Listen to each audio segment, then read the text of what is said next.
गंभीरैर्वाक्ये मानैरखण्डितैः गुरुभावं मुञ्जयन्ति भागश्री जयतीर्थवाक् अर्थिकल्पितकल्पोऽयं प्रत्यर्थिगजकेसरी व्यासतीर्थगुरुर्भूयात् अस्मदिष्टार्थसिद्धये पूज्याय राघवेन्द्राय सत्यधर्मरताय च भजतां कल्पवृक्षाय नमतां कामधेनुवे। ಪುರಾಣ ರಾಜ ಎಂಬ ಭಾಗವತದ ಶ್ರವಣದಲ್ಲಿ ಇವತ್ತು ನಾವು 7ನೇ ಸ್ಕಂದದ ಪ್ರಹ್ಲಾದ ಚರಿತ್ರೆ ಮತ್ತು ನರಸಿಂಹ ಅವತಾರದ ಬಗ್ಗೆ ಚಿಂತನೆ ಮಾಡೋಣ ಯಥಾಶಕ್ತಿ. ಮೊದಲಿಗೆ ಭಗವಂತ ನರಸಿಂಹನಾಗಿ ಯಾಕೆ ಅವತಾರ ಮಾಡಿದ ಎಂಬುದನ್ನು ಸ್ವಲ್ಪ ನೋಡಿಬಿಟ್ಟು ಮುಂದೆ ಭಾಗವತಕ್ಕೆ ಹೋಗೋಣ. ಸಂತದ ವೇದಾಂತ ಪರಿನಿಷ್ಠ ತಾನಾಮಪಿ ಹಾಗೆ ಅಂತ ಹೇಳ್ತಾರೆ. ಜ್ಞಾನಿಗಳು, ದೊಡ್ಡ ಶ್ರೇಷ್ಠರು, ಶಾಸ್ತ್ರ ಅಧ್ಯಯನ ಮಾಡಿದವರು ಎಲ್ಲರೂ ಅವರು ಪಾಠವನ್ನು ಮಾಡ್ತಾರೆ. ತಾನು ಪಾಠವನ್ನು ಮಾಡಿ ಮತ್ತೆ ತಕ್ಕಾಗಿ ಧ್ಯಾನ ಮಾಡಿದ ಜ್ಞಾನಿಯರು ಕೂಡ ಭಗವಂತನ ಒಂದು ಅನುಗ್ರಹ ಪ್ರಸಾದ ಇಲ್ಲದೆ ಅವರಿಗೆ ಮುಕ್ತಿ ಇಲ್ಲ ಅಂತ ಹೇಳ್ತಾರೆ. ಈಗ ಭಗವಂತನ ಅವತಾರಗಳನ್ನು ನೋಡಿದರೆ ಕೃಷ್ಣಾವತಾರ, ರಾಮಾವತಾರ, ಪರಶುರಾಮ ಅವತಾರ, ವೇದವ್ಯಾಸ ಅವತಾರ ಇತ್ಯಾದಿ ಅವತಾರಗಳಿದೆ. ಇದರಲ್ಲಿ ಕೃಷ್ಣಾವತಾರದಲ್ಲಿ ವಾಸುದೇವ ಮತ್ತು ದೇವಕಿ ತಂದೆ ತಾಯಿರು, ರಾಮಾವತಾರದಲ್ಲಿ ದಶರಥ ಮತ್ತು ಕೌಶಲ್ಯ, ಪರಶುರಾಮ ಅವತಾರದಲ್ಲಿ ಜಮದಗ್ನಿ ಮತ್ತು ರೇಣುಕಾ, ವೇದವ್ಯಾಸ ದೇವರಿಗೆ ಪರಾಶರರು ಮತ್ತು ಸತ್ಯವತಿ. ನೀವು ಏನು ಹೇಳ್ತೀರಾ? ಭಗವಂತ ಸರ್ವೋತ್ತಮ, ಸರ್ವಶ್ರೇಷ್ಠ, ಅವನಿಗೆ ಯಾವುದು ಗರ್ಭವಾಸನೆ ಇಲ್ಲ, ತಂದೆ ತಾಯಿ ಇಲ್ಲ, ಅವನು ಎಲ್ಲಿ ಬೇಕಾದ್ರೂ ಹುಟ್ಟಬಹುದು ಹಾಗೆ ಅಂತ ಹೇಳಿದ ಮೇಲೆ ನೀವು ಹೇಗೆ ನೀವು ಇವರಲ್ಲೇ ಭಗವಂತ ಹುಟ್ಟಿದ ಅಂತ ಹೇಳ್ತಿರಲ್ಲ, ಆವಾಗ ನಿಮ್ಮ ಭಗವಂತ ಸರ್ವೋತ್ತಮ ಅಲ್ಲ, ಅವನಿಗೆ ಗರ್ಭವಾಸ ಇದೆ ಅಂತ ನೀವು ಒಪ್ಕೊಳ್ಳಿ ಹಾಗೆ ಅಂತ ಹೇಳ್ತಾರೆ. ಆವಾಗ ಇದನ್ನ ಹೇಳ್ತಾರೆ, ನಾವು ಎಷ್ಟೇ ಹೇಳಿದ್ರು ಇವಾಗ ಶಾಸ್ತ್ರದಲ್ಲಿ ಎಷ್ಟೇ ಹೇಳಿದ್ರು ನಮಗೆ ಅರ್ಥ ಆಗೋದಿಲ್ಲ. ಅದಕ್ಕೆ ಅಂತ ಒಂದು ಅವತಾರ ಮಾಡಿದ್ದಾನೆ ಅಂತ ದೇವರು. ಏನಂದರೆ, ನನಗೆ ಯಾವ ತಾಯಿ ತಂದೆಯೂ ಬೇಕಾಗಿಲ್ಲ, ನನಗೆ ಬಂಧು ಬಳಗ ಬೇಕಾಗಿಲ್ಲ ಹಾಗೆ ಅಂತ ಒಂದು ಕಂಬದಿಂದ ಅವತಾರ ಮಾಡಿ ನನಗೆ ಗರ್ಭವಾಸ ಎಂಬುದೇ ಇಲ್ಲ ಅಂತ ತಿಳಿಸಿಕೊಟ್ಟಿದ್ದಾರೆ. ಸರಿ, ಹಾಗೆ ಗರ್ಭವಾಸ ಇಲ್ಲ ಅಂತ ತಿಳಿಸಿಕೊಟ್ಟಿದ್ರಲ್ಲ, ಎಲ್ಲ ಅವತಾರನ ಹಾಗೆ ಮಾಡ್ರಿ, ಯಾಕೆ ನಿಮಗೆ ತಾಯಿ ತಂದೆಯರು ಬೇಕಾಗಿತ್ತು ಹಾಗೆ ಅಂತ ಕೇಳಿದಾಗ ಹೇಳ್ತಾರೆ, ಹಾಗಲ್ಲ, ಭಗವಂತನ ಒಂದು ಜ್ಞಾನಿಯರು ಶ್ರೇಷ್ಠರು ಎಷ್ಟೋ ತಪಸ್ಸು ಮಾಡಿರ್ತಾರೆ. ಭಗವಂತನೇ ತನ್ನ ಮಗನಾಗಿ ಹುಟ್ಟಬೇಕು, ಸತ್ಮಕ್ಕಳಾಗಬೇಕು ಅಂತ ಅವರಿಗೆ ಅನುಗ್ರಹ ಮಾಡುವುದಕ್ಕಾಗಿ ಅವನು ಅವರಲ್ಲಿ ಹುಟ್ಟಿ ಒಂದು ಅನುಗ್ರಹ ಮಾಡಿದ್ದಾನೆ ಹೊರತು ಅವನಿಗೆ ವಾಸ್ತವಿಕವಾಗಿ ಯಾವ ಗರ್ಭವಾಸವೂ ಇಲ್ಲ ಅಂತ ನಮಗೆ ತಿಳಿಸಿಕೊಡ್ತಾರೆ. ಮತ್ತು ಈಗ ಸಪ್ತಮ ಸ್ಕಂದ ಭಾಗವತ ಈಗ ಶುರುವಾಗುತ್ತೆ. ಪರೀಕ್ಷಿತ್ ರಾಜ ಕೇಳ್ತಾನೆ, ಸಮಪ್ರಿಯ ಸುಹೃದ್ ಬ್ರಹ್ಮನ್ ಭೂತಾನಾಂ ಭಗವಾನ್ ಸ್ವಯಂ ಇಂದ್ರಿಯಾರ್ಥೆ ಕಥಂ ದೈತ್ಯಾನಾವಧಿ ವಿಷಮೋಯತ. ಭಗವಂತನಿಗೆ ಕರುಣೆ, ದಯ ಎಲ್ಲ ಇದೆ ಅಂತ ಹೇಳ್ತಿರಲ್ಲ, ಪಾರ್ಶಿಯಾಲಿಟಿ ಅಂತ ಒಂದು ಇದೆಯಾ ಭಗವಂತನಿಗೆ? ಪಕ್ಷಪಾತ ಅಂತ ಒಂದು ಮಾಡ್ತಾನ? ಯಾಕೆ ಈ ಪ್ರಶ್ನೆ ಬಂತು ಹಾಗೆ ಅಂದರೆ, ನೀವು ಯಾವಾಗ ನೋಡಿದ್ರು ದೈತ್ಯರು ಬಂದರು, ದೇವತೆಗಳು ಹೋದರು, ಭಗವಂತ ದೇವತೆಗಳ ಕಡೆ ನಿಂತ ಅವ್ರನ್ನ ಸಂಹಾರ ಮಾಡಿದ, ದೇವತೆಗಳಿಗೆ ಒಳ್ಳೇದು ಮಾಡಿದ ಅಂತ ಹೇಳ್ತಾರೆ. ಆವಾಗ ದೇವತೆಗಳಿಗೆ ಪಕ್ಷಪಾತ ಮಾಡ್ತಾನೆ ದೇವರು ಅಂತ ಒಪ್ಕೊಳ್ರಿ ಹಾಗೆ ಅಂತ ಹೇಳ್ತಾರೆ. ಆವಾಗ ದೇವತೆಗಳು ಏನು ಮಾಡಿದ್ರು ಸರಿ, ದೈತ್ಯರು ಏನು ಮಾಡಿದ್ರು ತಪ್ಪ ಹಾಗೆ ಅಂತ ಕೇಳಿದಾಗ ಭಗವಂತ ಯಾರಿಗೂ ಪಾರ್ಶಿಯಾಲಿಟಿ ಪಕ್ಷಪಾತ ಮಾಡೋದೇ ಇಲ್ಲ. ಒಂದು ಪಾರ್ಶಿಯಾಲಿಟಿ ಮಾಡ್ತಾರೆ ಅಂದರೆ ಏನು ಅರ್ಥ? ಈಗ ಒಬ್ಬರಿಂದ ನಮಗೆ ಏನಾದ್ರು ಪಡ್ಕೋಬೇಕು ಹಾಗೆ ಅಂದಾಗ ನಾವು ಅವರಿಗೆ ಒಂದು ಏನೋ ಸಪೋರ್ಟ್ ಮಾಡಿ ಒಂದು ರೆಕಮೆಂಡ್ ಮಾಡ್ತೀವಿ. ಆ ಥರ ಭಗವಂತನಿಗೆ ಯಾರ ಹತ್ರಿಂದಲೂ ಏನು ಪಡ್ಕೊಳ್ಳೋಬೇಕಾ ಅದ ಅವಶ್ಯಕತೆನೇ ಇಲ್ಲ. ಎಲ್ಲತನ್ನೂ ಪಡೆದವನು ಅವನು, ಜನ್ಮಾಂತರ ಜನ್ಮನೇ ಇಲ್ಲ ಅವನಿಗೆ, ಅನಾದಿ ನಿತ್ಯದವನು. ಅವನು ಎಲ್ಲತನ್ನೂ ಯಾವಾಗಲೂ ಪಡೆದುಕೊಂಡಿದ್ದಾನೆ. ತನ್ನ ಸ್ವಯಂ ಒಂದು ವ್ಯಕ್ತಿತ್ವದಿಂದ ದೋಷಗಳನ್ನೇ ಪರಿಹಾರ ಮಾಡಿ ನಿರ್ದೋಷನಾಗಿರೋನವನು. ಅವನಿಗೆ ಬೇರೊಬ್ಬರು ಕೊಟ್ಟು ಏನು ಆಗಬೇಕಾಗಿಲ್ಲ ಹಾಗೆ ಅಂತ ಹೇಳ್ತಾರೆ. ಇಲ್ಲ, ನೀವು ಏನೇ ಹೇಳಿದ್ರು ದೇವತೆಗಳು ಪೂಜೆ ಮಾಡ್ತಾರೆ, ದೇವರ ಪೂಜೆ ಮಾಡ್ತಾರೆ, ಅದರಿಂದ ನೀವು ಅವರಿಗೆ ಒಳ್ಳೇದು ಮಾಡ್ತೀರಿ ಹಾಗೆ ಅಂತ ಹೇಳ್ತಾರೆ. ನೋಡು, ದೇವರ ಪೂಜೆ ಮಾಡೋದ್ರಿಂದ ದೇವರಿಗೆ ಆಗಬೇಕಾಗಿದ್ದೇನೂ ಇಲ್ಲ. ದೇವರ ಪೂಜೆ ಮಾಡೋದ್ರಿಂದ ಯಾರು ಮಾಡ್ತಾರೋ ಅವ್ರಿಗೆ ಒಳ್ಳೇದಾಗಿರುತ್ತೆ ಹೊರತು ದೇವರಿಗೆ ಅದರಿಂದ ಏನು ಉಪಯೋಗನೂ ಇಲ್ಲ. ಅದರಿಂದ ಅವನು ಪಕ್ಷಪಾತ ಮಾಡೋದಕ್ಕೆ ಸಾಧ್ಯನೇ ಅಲ್ಲ. ಹಾಗೆ ಪಕ್ಷಪಾತ ಮಾಡ್ತಾನೆ ಅಂತ ನೀವು ಇಟ್ಕೊಂಡ್ರೆ ಅದು ಒಂದು ದೋಷ ಆಗುತ್ತೆ. ದೋಷ ಎಲ್ಲಿದೆಯೋ ಅವನು ಭಗವಂತನಲ್ಲ, ಅದರಿಂದ ಯಾರ ಹತ್ರ ದೋಷ ಇಲ್ಲವೋ ಅವನೇ ಭಗವಂತ, ಅದರಿಂದ ಅವನು ಪಕ್ಷಪಾತ ಮಾಡೋಂಬ ಒಂದು ಮಾತೇ ಇಲ್ಲಿಲ್ಲ ಹಾಗೆ ಅಂತ ಹೇಳ್ತಾರೆ. ಸರಿ, ಇದೆಲ್ಲ ಹೇಳಿದ್ರೆ ನನಗೇನು ಪಾರ್ಶಿಯಾಲಿಟಿ ಇದೆಯೋ ಇಲ್ವೋ ಎಂಬುದು ಅರ್ಥನೇ ಆಗಿಲ್ಲ ಹಾಗೆ ಅಂತ ಹೇಳಿದಾಗ, ನೋಡಪ್ಪ, ಪಾರ್ಶಿಯಾಲಿಟಿ ಎಂಬುದು ಎರಡು ಥರ ಇರುತ್ತೆ. ಒಂದು ಗುಣರೂಪವಾಗಿದ್ದು, ಇನ್ನೊಂದು ದೋಷರೂಪವಾಗಿದ್ದು. ಈಗ ಒಂದು ಕ್ಲಾಸ್ ರೂಮ್ ಇರುತ್ತೆ, ಅದರಲ್ಲಿ ಟೀಚರು ಪಾಠ ತೆಗಿತಾ ಇರ್ತಾರೆ. ಪಾಠ ಸಮವಾಗಿ ಎಲ್ಲರಿಗೂ ಒಂದೇ ಪಾಠ ತೆಗಿತಾರೆ. ಫಸ್ಟ್ ಬೆಂಚ್ ಅವರಿಗೆ ಒಂದು, ಲಾಸ್ಟ್ ಬೆಂಚ್ ಅವರಿಗೆ ಒಂದು, ಕಾರ್ನರ್ ಬೆಂಚ್ ಅವರಿಗೆ ಒಂದು ಅಂತ ಪಾಠ ಯಾವತ್ತೂ ಇರಲ್ಲ. ಮತ್ತು ಇವನು ಪಾಸ್ ಆಗಬೇಕು, ಅವನು ಫೇಲ್ ಆಗಬೇಕು ಅಂತ ಯಾರ ಟೀಚರು ಪಾಠವನ್ನು ತಗೊಳ್ಳಲ್ಲ. ಆದರೆ ಇದು ಇಲ್ಲಿ ಸಮವಾಗಿ ಎಲ್ಲರಿಗೂ ಒಂದೇ ಟ್ರೀಟ್ಮೆಂಟ್ ಇರುತ್ತೆ. ಆದರೆ ಒಂದು ಪರೀಕ್ಷೆ ಅಂತ ಬಂದಾಗ ಪರೀಕ್ಷೆ ಪೇಪರ್ನ ತಿದ್ದಿಸುವಾಗ ನನ್ನ ಸ್ಟೂಡೆಂಟ್ಸ್ ಇವರು ಎಲ್ಲರಿಗೂ ಒಂದೇ ಮಾರ್ಕ್ ಹಾಕ್ಬಿಡ್ತೀನಿ, ಸಮವಾಗಿ ನೋಡ್ತೀನಿ, ಪಾರ್ಶಾಲಿಟಿ ಇಲ್ಲ ಅಂತ ಹೇಳಲಿಕ್ಕೆ ಬರೋದಿಲ್ಲ. ಅಲ್ಲಿ ಯಾರು ಎಷ್ಟು ಬರೆದಿರ್ತಾರೋ ಅವರಿಗೆ ಅಷ್ಟು ಮಾರ್ಕ್ ಹಾಕಬೇಕಾಗತ್ತೆ. ಅದು ಗುಣರೂಪವಾಗಿರೋದು. ಇಲ್ಲಿ ಅದೇ ಥರ ನಾವು ಎಷ್ಟು ಅನುಸಂಧಾನ, ಎಷ್ಟು ತಪಸ್ಸು, ಎಷ್ಟು ಜ್ಞಾನವನ್ನು ಸಂಪಾದನೆ ಮಾಡಿದ್ದೀವೋ ಅದಕ್ಕೆ ತಕ್ಕ ಹಾಗೆ ನಮಗೆ ಫಲ ಸಿಗತ್ತೆ. ಇನ್ನೊಂದು ದೋಷರೂಪವಾಗಿರೋದು. ದೋಷರೂಪವಾಗಿರೋದು ಏನು ಅಂದರೆ, ದೇವರು ಯಾರು ಎಷ್ಟು ದೋಷ ಮಾಡಿರ್ತಾರೋ ಅಷ್ಟು ಫಲ ಕೊಡೋದಿಲ್ಲ. ಒಬ್ಬರಿಗೆ ಪಕ್ಷಪಾತ ಎಂಬುದು ದೋಷ, ನೀನು ಇಷ್ಟು ದೋಷ ಮಾಡಿದ್ದಿ ಹಾಗೆ ಅಂತ ನಿಂಗೊಂದು ಅಪ್ರಿಷಿಯೇಷನ್ ಕೊಡೋದಿಲ್ಲ. ಅದು ದೋಷರೂಪವಾಗಿದ್ದು ಹಾಗೆ ಅಂತ ಹೇಳ್ತಾರೆ.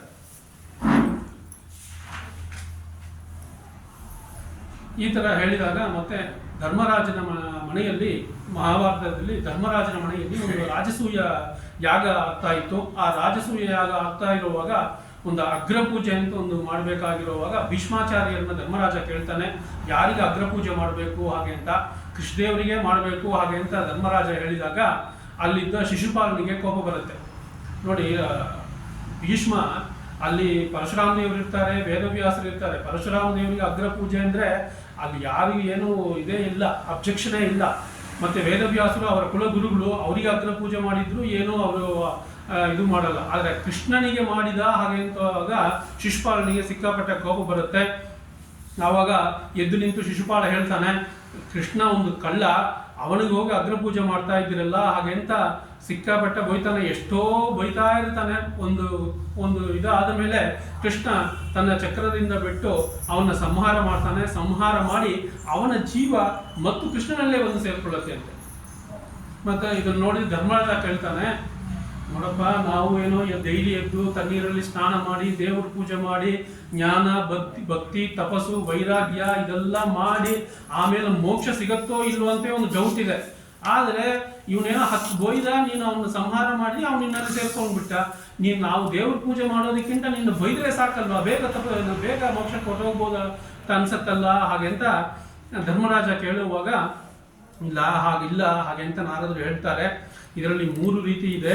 ಏನಂದರೆ, ಭಗವಂತರನ್ನ ಎಷ್ಟು ಬೈದರೂ ಅವನಿಗೆ ಬೇಜಾರಾಗೋದಿಲ್ಲ, ಆದ್ದರಿಂದ ಅವನಿಗೆ ಒಳ್ಳೆದು ಮಾಡಿದ್ದಾನ ಹಾಗೆ ಅಂದರೆ ಹಾಗಲ್ಲ. ಭಗವನಿಗೆ ನೀನು ಬೈದರೂ ಸರಿ, ಏನು ಮಾಡಿದರೂ ಸರಿ ಅವನಿಗೆ ಬೇಜಾರಾಗೋದಿಲ್ಲ. ಎಲ್ಲದಕ್ಕಿಂತ ದೂರವಾಗಿರೋನು, ವಿಲಕ್ಷಣವಾಗಿರೋನು ಅವನು. ಅವನಿಗೆ ನೀನು ಬೈದಿ ಅಂತ ಅವನೇನು ಅದರಲ್ಲಿ ಮಾಡೋದಿಲ್ಲ. ಆದರೆ ಶಿಶುಪಾಲ ಬೈದಿದ್ದಾನೆ ಹೊರತು ಹಿಂದಿನ ಜನ್ಮಗಳಲ್ಲಿ ಎಷ್ಟೋ ತಪಸ್ಸು ಮಾಡಿದ ಒಂದು ವ್ಯಕ್ತಿ, ದ್ವಾರಪಾಲಕರಾಗಿ ಜಯ ವಿಜಯರಾಗಿ ಹುಟ್ಟಿದಲ್ಲಿ ಒಬ್ಬ ಅವನು. ಅದರಿಂದ ಅವನಿಗೆ ಎಷ್ಟು ಹಿಂದಿನ ಜನ್ಮದಲ್ಲಿ ಏನು ಇದು ಮಾಡಿದ್ದಾನೋ ಆ ಪುಣ್ಯದಿಂದ ಈ ಪಾಪಗಳು ನಾಶವಾಗಿ ಅವನಿಗೆ ಮೋಕ್ಷಕ್ಕೆ ಹೋಗಿದ್ದಾರೆ ಹಾಗೆ ಅಂತ ಧರ್ಮರಾಜನಿಗೆ ನಾರದೇವರು ಉಪದೇಶ ಮಾಡಿದಾಗ ಧರ್ಮರಾಜನು ಕೇಳ್ತಾನೆ, ಈ ನೀವೇನು ಜಯ ವಿಜಯರು ದ್ವಾರಪಾಲಕರು ಅಂದ್ರಿಲ್ಲ, ಅವ್ರ ಬಗ್ಗೆ ಸ್ವಲ್ಪ ತಿಳಿಸಿಕೊಡಿ. ಮತ್ತೆ ಜಯ ವಿಜಯರು ವೈಕುಂಠದಲ್ಲಿ ದ್ವಾರಪಾಲಕರಾಗಿ ಇದ್ರು ಅಂತ ಹೇಳ್ತೀರಾ, ವೈಕುಂಠದಲ್ಲಿ ದ್ವಾರಪಾಲಕರಾಗಿ ಇದ್ದವರಿಗೆ ಹೇಗೆ ಮತ್ತೆ ಇಲ್ಲಿ ಭೂಲೋಕಕ್ಕೆ ಅವತಾರವಾಗುತ್ತೆ ಹಾಗೆಂಬುದನ್ನು ಹೇಳ್ರಿ ಹಾಗೆ ಅಂತ ಹೇಳಿದಾಗ ನಾರದರು ಹೇಳ್ತಾರೆ, ವೈಕುಂಠದಲ್ಲಿ 2 ಥರ ಜನರು ಇರ್ತಾರೆ. ಒಬ್ಬರು ಸ್ವಯಂ ಮುಕ್ತಿ ಆಗಿರೋರು, ಅವರಿಗೆ ಏನು ಭೂಲೋಕಕ್ಕೆ ಬರೋ ಅವಶ್ಯಕತೆ ಇಲ್ಲ, ಅವರು ಅಲ್ಲೇ ಇರ್ತಾರೆ. ಇನ್ನೊಬ್ಬರು ಅಧಿಕಾರಿಗಳು, ಮತ್ತೆ ಮುಕ್ತಿಗೆ ಹೋಗೋದು ಅಂತ ಅವರಿಗೆ ನಿಶ್ಚಯ, ಆದರೆ ಇನ್ನು ಮುಕ್ತಿಗೆ ಹೋಗಿರಲ್ಲ, ವೈಕುಂಠದಲ್ಲಿ ಇರ್ತಾರೆ. ಅಂಥದ್ರಲ್ಲಿ ಅಧಿಕಾರಿಗಳಲ್ಲಿ ಒಬ್ಬರು ಜಯ ವಿಜಯರು ಹಾಗೆ ಅಂತ ಹೇಳಿ. ಮತ್ತೆ ಈ ಜಯ ವಿಜಯರು ದ್ವಾರಪಾಲಕರಾಗಿದ್ದರು. ಸನಕಾದಿ ಮುನಿಗಳು ದೇವರನ್ನ ದರ್ಶನ ಮಾಡಕ್ಕೆ ಬಂದಾಗ ಸನಕಾದಿ ಮುನಿಗಳು ದೊಡ್ಡ ತಪಸ್ವಿಗಳು, ಜ್ಞಾನಿಗಳು, ಬ್ರಹ್ಮದೇವರ ಪುತ್ರರಾಗಿದ್ರು ಅವರು ಯಾವಾಗಲೂ 5 ವಯಸ್ಸು ಹುಡುಗರಂತೆ ಇರ್ತಾರೆ. ಅದರಿಂದ ಯಾರೋ ಹುಡುಗರು ಬಂದಿದ್ದಾರೆ ಅಂತ ಜಯ ವಿಜಯರು ತಡಿಸ್ತಾರೆ.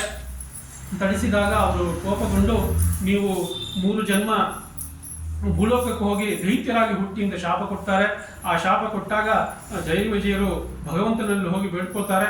ಬೇಡ್ಕೊಂಡು ಸ್ವಯಂ ಭಗವಂತ ನೀವು 3 ಜನ್ಮ ನನ್ನನ್ನು ವಿರೋಧ ಮಾಡಿಕೊಂಡು ಜನ್ಮವನ್ನು ಪಡೀರಿ, ಆಮೇಲೆ ನನ್ನಿಂದ ಸಂಹಾರ ಮಾಡಿ ನೀವು ಉತ್ತಮ ಲೋಕ ಮೋಕ್ಷಕ್ಕೆ ಹೋಗ್ತೀರಾ ಹಾಗೆ ಅಂತ ಹೇಳ್ತಾನೆ. ಮತ್ತೆ ಇವಾಗ ಧರ್ಮರಾಜ ಕೇಳ್ತಾನೆ, ಆ ಜಯ ವಿಜಯರಿದ್ದಾರಲ್ಲ ಅವರೇ ಹಿರಣ್ಯಕಶಿಪು, ಹಿರಣ್ಯಾಕ್ಷ ಮತ್ತು ರಾವಣ, ಕುಂಭಕರ್ಣ, ಶಿಶುಪಾಲ, ದಂತವಕ್ತ್ರ. ಇದರಲ್ಲಿ ಹಿರಣ್ಯಕಶಿಪುವಿನ ಮಗ ಪ್ರಹ್ಲಾದ, ಅವನ ಚರಿತ್ರೆಯನ್ನು ನಾವು ಈಗ ನೋಡ್ತಾ ಇದ್ದೀವಿ. ಹಿರಣ್ಯಕಶಿಪುವಿಗೆ ಮಗನ ದ್ವೇಷ ಮಾಡ್ತಾನೆ, ಅದರಿಂದ ನರಸಿಂಹ ಹುಟ್ಟುತ್ತಾನೆ ಹಾಗೆಂತ ಧರ್ಮರಾಜನಿಗೆ ನಾರದರು ಹೇಳಿದಾಗ ಧರ್ಮರಾಜ ಕೇಳ್ತಾನೆ,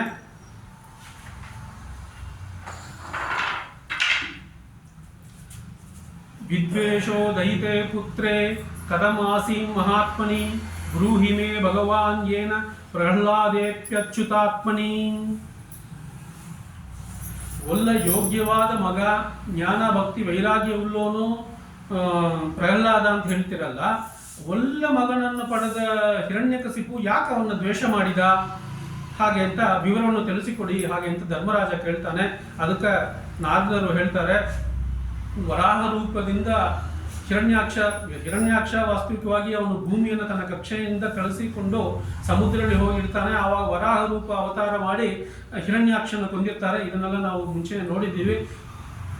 ಆಗ ಅಂತ ಅವನ ಹಿರಣ್ಯಾಕ್ಷ ಇವನ ಅಣ್ಣ, ಅದರಿಂದ ತನ್ನ ಅಣ್ಣನನ್ನೇ ಕೊಂದಿದ್ಯಲ್ಲ ಹಾಗೆ ಅಂತ ಅವನಿಗೆ ಸಿಟ್ಟು ಬಂದಿರುತ್ತೆ ಹಿರಣ್ಯಕಶಿಪುವಿಗೆ ಸಿಟ್ಟು ಬಂದಾಗ ಅವನು ಏನು ಮಾಡ್ತಾನೆ, ಅವನ ದೈತ್ಯ ಪರಿವಾರನೆಲ್ಲ ಕರೆದು ನೀವು ಏನು ಮಾಡ್ತೀರಿ ಅಂದರೆ ಇಲ್ಲಿ ಲೋಕಕ್ಕೆ ಹೋಗಿ ಎಲ್ಲೆಲ್ಲ ದೇವಸ್ಥಾನ ಇದೆಯೋ, ಜ್ಞಾನ ಯಜ್ಞ ತಪಸ್ಸು ಯಾರೆಲ್ಲ ಮಾಡ್ತಾರೋ ಅವ್ರನ್ನೆಲ್ಲ ತಡಿಸಿ. ಆ ಥರ ತಡಿಸಿದಾಗ ದೇವರು ನಮ್ಮಕ್ಕಿಂತ ಚಿಕ್ಕವನು ಅಂತ ಜನರಿಗೆ ಒಂದು ಅಭಿಪ್ರಾಯ ಬರುತ್ತೆ. ಅದರಿಂದ ಅವನು ಯಾರು ನಮಸ್ಕಾರ ಮಾಡೋದಿಲ್ಲ. ಈ ಥರ ಎಲ್ಲ ಮಾಡಿ ಹಾಗೆ ಅಂತ ಹಿರಣ್ಯಕಶಿಪು ತನ್ನ ದೈತ್ಯ ಪರಿವಾರಗಳನ್ನು ಕಳಿಸಿಕೊಡ್ತಾನೆ. ಆವಾಗ ಕಳಿಸಿಕೊಟ್ಬಿಟ್ಟು ಹಿರಣ್ಯಕಶಿಪು ತನ್ನ ತಾಯಿ ದಿತಿಯನ್ನು ನೋಡಕ್ಕೆ ಹೋಗ್ತಾನೆ. ದಿತಿ ಹತ್ರ ಹೋಗಿ ದಿತಿ ಅಳ್ತಾ ಇರ್ತಾಳೆ, ತನ್ನ ಮಗ ಹಿರಣ್ಯಾಕ್ಷ ಹೋಗಿದ್ದಾನೆ ಹಾಗೆ ಅಂತ ದುಃಖದಲ್ಲಿರ್ತಾಳೆ. ಆವಾಗ ಹಿರಣ್ಯಕಶಿಪು ಅಲ್ಲಿ ಹೋಗಿ ಹೇಳ್ತಾನೆ, ನೋಡಮ್ಮ, ಈ ಬಾಂಧವ ಇದಲ್ಲ, ಏನು ಅಣ್ಣ ತಮ್ಮ ಮತ್ತು ತಂದೆ ತಾಯಿ ಮಕ್ಕಳು ಹಾಗೆ ಅಂತ ಇದು ಒಂದು ಸಾತ್ವಿಕವಾಗಿರೋದಲ್ಲ, ಶಾಶ್ವತವಾಗಿರೋದಿಲ್ಲ. ಇದು ಎಲ್ಲ ಒಂದು ದಿನಕ್ಕೆ ಮುಕ್ತಾಯ ಆಗಬೇಕು. ನಿಂಗೊಂದು ಕತೆ ಹೇಳ್ತಾನೆ ಕೇಳು. ಸುಯಜ್ಞ ಅಂತ ಒಂದು ರಾಜ ಇದ್ದ. ಆ ರಾಜ ತನ್ನ ಪ್ರಜೆಗಳಿಗೆಲ್ಲ ಡೈಲಿ ಅನ್ನಸಂತರ್ಪಣೆ ಮಾಡ್ತಾ ಇದ್ದ, ಬೇಕಾಗಿದ್ದೆಲ್ಲ ಕೊಡ್ತಾ ಇದ್ದ. ಆವಾಗ ಏನೋ ಒಂದು ಯುದ್ಧದಲ್ಲಿ ಅವನು ಸತ್ತೋದಾಗ ಅವನ ಪ್ರಜೆಗಳು, ಹೆಂಡತಿ, ಮಕ್ಕಳು ಎಲ್ಲ ಕೂತ್ಕೊಂಡು ಅಳ್ತಾ ಇದ್ರು. ಅವನು ಏನು ದೇಹದ ಒಂದು ಇದು ಮಾಡಬೇಕೋ ಅದನ್ನು ಮಾಡಿಲ್ಲ, ಹಾಗೆ ಕೂತ್ಕೊಂಡು ಅಳ್ತಾ ಇದ್ರು. ಇದನ್ನ ಯಮದೇವರು ಕೂತ್ಕೊಂಡು ನಿಂತು ನೋಡ್ತಾ ಇದ್ದ. ಏನು ಇವರು ಎಲ್ಲ ಮಾಡ್ತಾ ಇದ್ದಾರೆ, ಎಲ್ಲ ಇವರಿಗೆ ಒಂದು ಪಾಠ ಹೇಳಬೇಕು ಹಾಗೆ ಅಂತ ಯಮದೇವರು ಬರ್ತಾರೆ. ಯಮದೇವರು ಬಂದು ಹೀಗೆ ಹೇಳ್ತಾರೆ ಅಂತೆ, ಅಹೋ ವಯಂ ಧನ್ಯತಮಾ ಯದತ್ರ ತ್ಯಕ್ತ್ವಾ ಪಿತೃಭ್ಯಾಂ ನ ವಿಚಿಂತಯಾಮಃ. ಏನು ಅಂದರೆ, ಈಗ ಯಮದೇವರು ಬರ್ತಾರೆ ಅವರಿಗೆ ಒಂದು ಪಾಠ ಹೇಳೋದಕ್ಕೆ. ಯಮದೇವರು ಚಿಕ್ಕ ಬಾಲಕನಾಗಿ ಬರ್ತಾರೆ. ಬಂದು ಹೇಳ್ತಾರೆ ಅಂತೆ, ನೋಡಿ, ನನಗೆ ತಾಯಿ ತಂದೆ ಇದ್ದರು, ಈಗ ಇಲ್ಲ. ನಾನು ಕಾಡಿನಲ್ಲಿ ವಾಸ ಮಾಡ್ತಾ ಇದ್ದೀನಿ ಅಂತ ನನಗೆ ಏನು ದುಃಖ ಇಲ್ಲ. ಯಾಕೆಂದರೆ ಈ ದೇಹ ಇದೆಯಲ್ಲ, ಈ ದೇಹ ಶಾಶ್ವತ ಅಲ್ಲ, ಯಾವತ್ತಾ ಇದ್ರೂ ಹೋಗುತ್ತೆ. ಅದರಿಂದ ನಿಮ್ಮ ಏನು ಈಗ ಸುಯಜ್ಞ ಅಂತ ಒಂದು ಪ್ರೇತ ಮಲಗಿದಲ್ಲ, ಇದು ಪ್ರೇತ, ಅದು ವಾಸ್ತವಿಕವಾಗಿ ಸುಯಜ್ಞ ಅಲ್ಲ. ಅವನಲ್ಲಿರೋ ಆತ್ಮ ಹೊಟ್ಟೋಗಿದೆ, ಇದು ಬರೀ ದೇಹ. ಅದರಿಂದ ಇದಕ್ಕೆ ಏನು ಪರಿಷ್ಕಾರವಾಗಿ ಇದು ಮಾಡಬೇಕು, ಸತ್ತ ಮೇಲೆ ಮಾಡಬೇಕು, ಅದನ್ನು ಮಾಡಿ ಹಾಗೆ ಅಂತ ಹೇಳಿಕೊಡ್ತಾರೆ. ಹೇಳಿಕೊಟ್ಟು ಮುಂದೆ ಹೇಳ್ತಾರೆ, ಪದಿಚ್ಯುತಂ ತಿಷ್ಠತಿ ದಿಷ್ಟರಕ್ಷಿತಂ ಗೃಹೇ ಸ್ಥಿತಂ ದದ್ವಿಹಿತಂ ವಿನಶ್ಯತಿ. ನೋಡ್ರಿ, ನಮಗೆ ಏನು ಸಿಗಬೇಕೋ ಅದು ಸಿಕ್ಕೇ ಸಿಗತ್ತೆ. ಏನೋ ದಾರಿಯಲ್ಲಿ ಒಂದು 100 ರೂಪಾಯಿ ಇಲ್ಲ 1000 ರೂಪಾಯಿ 2000 ರೂಪಾಯಿ ಕಳೆದೋಗಿರುತ್ತೆ, ಮತ್ತೆ ಅದು ಸಿಗಬೇಕು ಅಂತ ನಾವು ಹೋಗಿ ನೋಡಿದಾಗ ತಕ್ಷಣ ಸಿಗ್ಬಿಡುತ್ತೆ.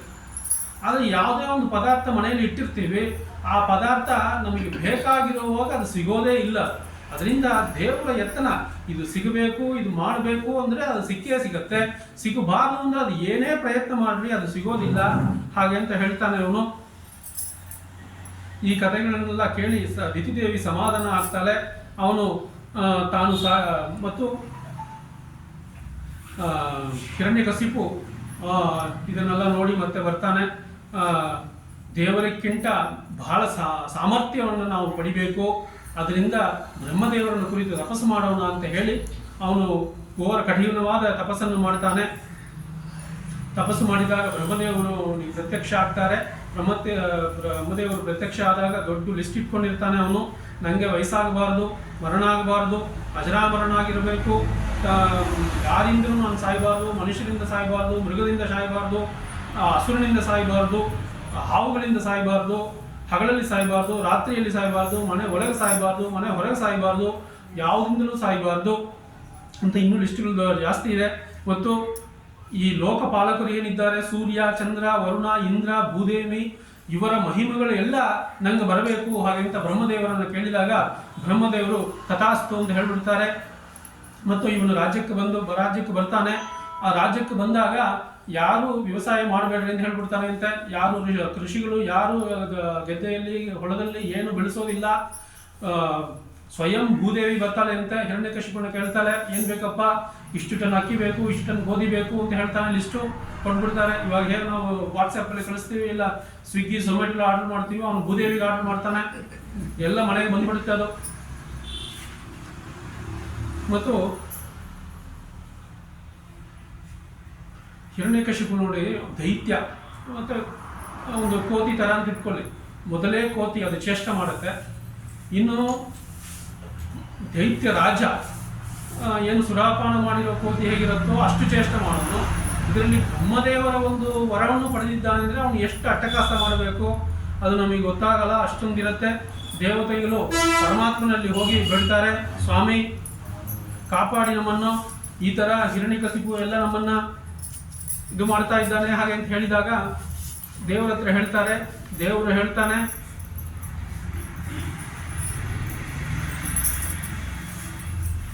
ನಿರ್ವೈರಾಯ ಪ್ರಶಾಂತಾಯ ಸ್ವಸುತಾಯ ಮಹಾತ್ಮನೆ ಪ್ರಹ್ಲಾದಾಯ ಯದಾ ದುರ್ಹೇಂದ್ರ ನಿಶ್ವೇಪಿ ವರೋರ್ಜಿತಂ. ನೋಡಿ, ನೀವು ಏನು ಯೋಚನೆ ಮಾಡಬೇಕು. ಅವನ ಮಗ ಪ್ರಹ್ಲಾದ ಅಂತ ಒಬ್ಬ ಇರ್ತಾನೆ. ಅವನು ಯಾವಾಗ ದ್ವೇಷ ಮಾಡ್ತಾನೋ ಆವಾಗ ನಾನು ಬಂದು ಅವನ ಸಂಹಾರ ಮಾಡಿ ನಿಮಗೆ ಎಲ್ಲ ಒಳ್ಳೆ ಇದನ್ನು ಕೊಡ್ತೀನಿ ಹಾಗೆ ಅಂತ ಭಗವಂತ ಹೇಳ್ತಾನೆ. ಇದರಲ್ಲಿ ಒಂದು ಡೌಟ್ ಬರುತ್ತೆ. ದೇವತೆಗಳು ಇರ್ತಾರೆ, ಇಷ್ಟು ಜನ ಹೋಗಿ ಭಗವಂತನನ್ನು ಕೇಳಿದ್ದಾರೆ, ಅವರಿಗೆಲ್ಲ ಆ ತಕ್ಷಣ ಬಂದು ಹಿರಣ್ಯಕಶಿಪನ್ನು ಕೊಂದು ಸಂಹಾರ ಮಾಡಿ ಒಳ್ಳೆದು ಮಾಡಿದೆ. ಪ್ರಹ್ಲಾದ ಅಂತ ಒಬ್ಬ ಹುಟ್ಟಬೇಕು, ಬರಬೇಕು, ಬಂದ ಮೇಲೆ ಅವನ್ನ ದ್ವೇಷ ಮಾಡಬೇಕು, ಸಂಹಾರ ಮಾಡಬೇಕು, ಆವಾಗ ಒಳ್ಳೆದು ಮಾಡಿದರೆ ಏನರ್ಥ ಇದು? ಭಗವಂತ ಯಾಕೆ ಇಷ್ಟು ಲೇಟ್ ಮಾಡಬೇಕು ಹಾಗೆ ಅಂತ ಕೇಳಿದರೆ, ಭಗವಂತ ಒಂದು ಸಂಕಲ್ಪ ಮಾಡಿಕೊಂಡಿರ್ತಾನೆ. ಪ್ರಹ್ಲಾದನನ್ನು ಸಂಹಾರ ಮಾಡಿ ನಾನು ಹಿರಣ್ಯಕಶಿಪನ್ನು ಕೊಲ್ಲಬೇಕು. ಈ ಮಹಿಮೆ, ಹಿರಣ್ಯಕಶಿಪನ್ನು ಏನು ಕೊಲ್ಲಬೇಕು ಆ ಮಹಿಮೆ ಪ್ರಹ್ಲಾದನ ಸೇರಬೇಕು ಅಂತ ಒಂದು ಸಂಕಲ್ಪ ಇದೆ. ಅದರಿಂದ ಭಗವಂತ ಅವತಾರ ಮಾಡಿನೇ ಹೊರತು ಹಿರಣ್ಯಕಶಿಪನ್ನು ಕೊಂದಾಂತ ದೇವರಿಗೆ ಏನೋ ಒಂದು ದೊಡ್ಡ ಉದ್ಧಾರ ಆಗೋದಿಲ್ಲ. ಈ ಮಹಿಮೆ ಏನಿದೆಯೋ ಅದು ಪ್ರಹ್ಲಾದನಿಗೆ ಸೇರಬೇಕು ಅಂತ ಭಗವಂತ ಈ ಒಂದು ಇದನ್ನ ದೇವತೆಗಳಿಗೆ ಹೇಳಿದ್ದಾನೆ. ಮತ್ತು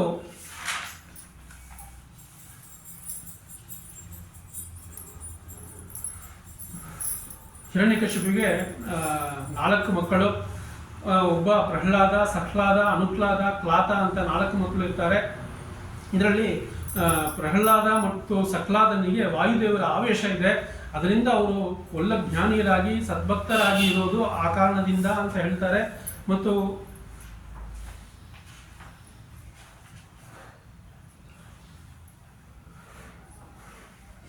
ಪ್ರಹ್ಲಾದ ಹೇಗಿದ್ದಾನ ಅವನ ಗುಣಗಳನ್ನು ವರ್ಣನೆ ಮಾಡ್ತಾರೆ.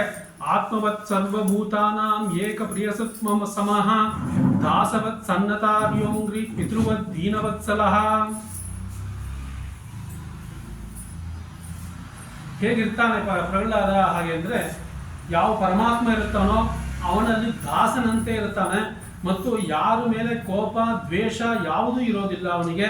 ಯಾವ ಸಮಯದಲ್ಲೂ ಅವನು ದೇವರು ಇದ್ದಾನೆ, ಅವನನ್ನು ಕಾಪಾಡ್ತಾನೆ ಅಂತ ಒಂದು ದೃಢವಾದ ನಂಬಿಕೆಯಲ್ಲೇ ಇರ್ತಾನೆ ಅವನು. ಯಾವುದೇ ಅವನಿಗೆ ಒಂದು ವ್ಯಸನ ಬಂದರೂ ಒಂದು ಟೆನ್ಷನ್ ಆಗೋದಿಲ್ಲ, ಭಗವಂತನನ್ನು ಕಾಪಾಡ್ತಾನೆ ಅಂತ ಒಂದು ದೃಢ ಭಕ್ತಿಯಿಂದ ಯಾವಾಗಲೂ ಇರ್ತಾನೆ ಅಂತೆ. ಮತ್ತು ಇದು ಬೇಕು ಅದು ಬೇಕು ಅಂತ ಯಾವ ಬಯಕೆ ಇಲ್ಲದೆ ಅವನ ಪಾಡಿಗೆ ಅವನು ಇರ್ತಾನೆ ಅಂತ. ಇಂದ್ರಿಯ ನಿಗ್ರಹ ಮಾಡಿ ಎಷ್ಟು ಶುದ್ಧವಾಗಿ ತನ್ನ ದೇಹವನ್ನು ಇಟ್ಕೊಂಡಿರಬೇಕೋ ಅಷ್ಟು ಶುದ್ಧವಾಗಿ ಅವನು ದೇಹವನ್ನು ಇಟ್ಕೊಂಡಿರ್ತಾನೆ. ಅಸುರ ಕುಲದಲ್ಲಿ ಹುಟ್ಟಿದ್ರು ಒಳ್ಳೆ ಸಾತ್ವಿಕವಾದ ಒಂದು ಸ್ವರೂಪ, ವ್ಯಕ್ತಿತ್ವ ಒಂದು. ಮತ್ತೆ ಅವನು ಹುಡುಗರು ಚಿಕ್ಕ ಬಾಲಕ, ಅವನು ಈಗ ಒಂದು 5 ವಯಸ್ಸಾಗಿರುತ್ತೆ. ಹುಡುಗರು ಏನೇನು ನಮ್ಮ ಹುಡುಗರು ಆಟ ಆಡ್ತಾರೋ ಆ ಥರ ಏನು ಆಟವೂ ಆಡೋದಿಲ್ಲ ಅವನು. ಒಂದು ಥರ ಅವನು ದೇವರನ್ನೇ ಯಾವಾಗಲೂ ಮನಸ್ತುತಿ ಮಾಡಿಕೊಂಡಿರೋದ್ರಿಂದ ಅವನಲ್ಲಿ ಏನೋ ಒಂದು ಪಿಶಾಚ ಇದೆ ಅಂತ ನೆನೆಸ್ಕೊಂಡು ಬಿಟ್ಟಿರ್ತಾರೆ. ಆದರೆ ವಾಸ್ತವಿಕವಾಗಿ ಪಿಶಾಚ ಇದೆ ಏನು ಅಂದರೆ ದೇವರೆಂಬ ಒಂದು ಭೂತಾತ್ಮ ಅವನಲ್ಲಿ ಇರೋದ್ರಿಂದ ಅವನು ಹಾಗಿರ್ತಾನೆ ಹೊರತು. ಈಗ ನಮ್ಮೊಬ್ಬರಲ್ಲೂ ಒಂದೊಂದು ಭೂತಗಳಿರುತ್ತೆ. ನಮ್ಮಲ್ಲೂ ಫೇಸ್ಬುಕ್ ಭೂತ, ಯೂಟ್ಯೂಬ್ ಭೂತ, ಇದೆಲ್ಲ ಭೂತಗಳು ನಮ್ಮ ಹತ್ರ ಇರುತ್ತೆ. ಆ ಥರ ಅವನಲ್ಲ, ಅವನ ಹತ್ರ ಇರೋದು ಸ್ವಯಂ ಭಗವಂತನೇ ಅವನಲ್ಲಿ ಇರೋದ್ರಿಂದ ಅವನು ಸದಾ ಚಿಂತನೆ ಮಾಡ್ತಾನೇ ಇರ್ತಾನೆ ಅವನು. ಮತ್ತು ಆಸೀನ ಪರ್ಯನಟನಶ್ವನ ಶಾಯನ ಪ್ರತಿಬನ್ ಭ್ರುವನ್ ಹಾಗಂತ ಹೇಳ್ತಾರೆ. ಒಂದು ಜಾಗದಲ್ಲಿ ಕೂತ್ಕೊಂಡಿರುವಾಗ, ನಡೆದು ಹೋಗ್ತಾ ಇರುವಾಗ ಮತ್ತು ಮಲ್ಕೊಂಡಿರುವಾಗ, ಏನೋ ನೀರು ಕುಡಿಯುವಾಗ, ಮಾತಾಡುವಾಗ ಎಲ್ಲ ಸಮಯದಲ್ಲೂ ಅವನು ಭಗವಂತನೇ ನನ್ನಲ್ಲಿದ್ದ ಇದನ್ನ ಮಾಡಿಸ್ತಾನೆ ಅಂತ ಒಂದು ಅನುಸಂಧಾನದಲ್ಲೇ ಇರ್ತಾನೆ ಅಂತ ಪ್ರಹ್ಲಾದ. ಈ ಥರ ಪ್ರಹ್ಲಾದನ ಗುಣಗಳನ್ನು ನಾರದರು ಧರ್ಮರಾಜನಿಗೆ ತಿಳಿಸ್ತಾ ಇರ್ತಾರೆ. ಧರ್ಮರಾಜ ಕೇಳ್ತಾನೆ, ಒಂದು ಕೆಟ್ಟ ಮಕ್ಕಳು ಹುಟ್ಟಿದರನೇ ತಂದೆ ತಾಯಿಗಳು ಅವರ ಮಕ್ಕಳನ್ನು ಪೋಷಣೆ ಮಾಡ್ತಾರೆ. ಏನೋ ಹುಟ್ಟುಬಿಟ್ಟಿದ್ದಾನೆ ಹಾಗೆ ಅಂತ ಪೋಷಣೆ ಮಾಡ್ತಾರೆ. ಅದರಲ್ಲಿ ಇಂಥ ಸಾತ್ವಿಕವಾದ ಒಳ್ಳೆ ಮಗ ಹುಟ್ಟಿದ್ದಾನೆ ಅವನು ಪ್ರಹ್ಲಾದ. ಆದ್ರೂ ಹಿರಣ್ಯಕಶಿಪು ಯಾಕೆ ಈ ಥರ ಅವನ ದ್ವೇಷ ಮಾಡಿದ ಹಾಗೆ ಅಂತ ಕೇಳಿದಾಗ ನಾರದರು ಕಥೆಯನ್ನು ಮುಂದುವರಿಸ್ತಾರೆ. ಅದರಲ್ಲಿ ಪೌರೋಹಿತ್ಯಾಯ ಭಗವಾನ್ ವೃತಕಾವ್ಯೋ ಮಹಾಸುರೈ ಷಂಡಾಮರ್ಕೌ ಸುತೌ ತಸ್ಯ ದೈತ್ಯ ರಾಜ ಗೃಹಂತಿಕೆ. ಒಂದು 5-6 ವಯಸ್ಸಾಗಿರುತ್ತೆ ಇವನಿಗೆ, ಪ್ರಹ್ಲಾದನಿಗೆ. ಅವನಿಗೆ ಸತ್ಕಾರ್ಯವನ್ನು ಧರ್ಮವನ್ನು ಪೋಷಣೆ ಮಾಡಬೇಕು ಹಾಗೆ ಅಂತ ಹೇಳಿ ಅವನನ್ನು ಒಂದು ಗುರುಕುಲಕ್ಕೆ, ಹತ್ತಿರ ಇರೋ ಗುರುಕುಲಕ್ಕೆ ಕಳಿಸ್ತಾನೆ ಅಂತೆ. ಅಲ್ಲಿ ಗುರುಗಳು ಷಂಡಾಮರ್ಕರು ಅಂತ ಅವರ ಗುರುಗಳು, ಸ್ವಯಂ ಶುಕ್ರಾಚಾರ್ಯರ ಮಕ್ಕಳು ಅವರು. ಅವರ ಹತ್ರ ಕಳಿಸ್ತಾನೆ.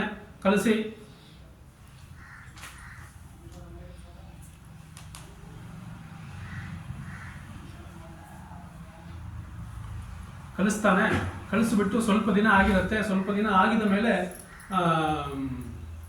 ಹಿರಣ್ಯಕಶಿಪು ಬರ್ತಾನೆ ಅಂತ. ಹಿರಣ್ಯಕಶಿಪು ಬಂದು ತನ್ನ ಮಗನ ಕರೀತಾನೆ. ಮಗನ ನೋಡುವಾಗಲೇ ಅವನಿಗೊಂದು ಆನಂದ ಆಗುತ್ತೆ ಅಂತೆ. ಇಷ್ಟು ಮುದ್ದಾದ ಮಗುವಲ್ಲ ಅಂತ ಕರೆದು ತೊಡೆ ಮೇಲೆ ಕೂಡಿಸ್ಕೊಂಡು ಮುದ್ದು ಮಾಡ್ತಾನೆ. ಮುದ್ದು ಮಾಡಿ ಈಗ ಕೇಳ್ತಾನೆ, ನಿಂಗೆ ಯಾವುದು ಒಳ್ಳೆಯದು ಅಂತ ಅಂದ್ಕೊಂಡಿದ್ಯೋ ಅದನ್ನು ಸ್ವಲ್ಪ ಹೇಳಪ್ಪ, ನನಗೆ ನಾನು ಕೇಳ್ಕೊತೀನಿ ಅಂತ ಹೇಳಿದಾಗ ಅವನು ಹೇಳ್ತಾನೆ ಅಂತ, ಪ್ರಹ್ಲಾದ ಹೇಳ್ತಾನೆ,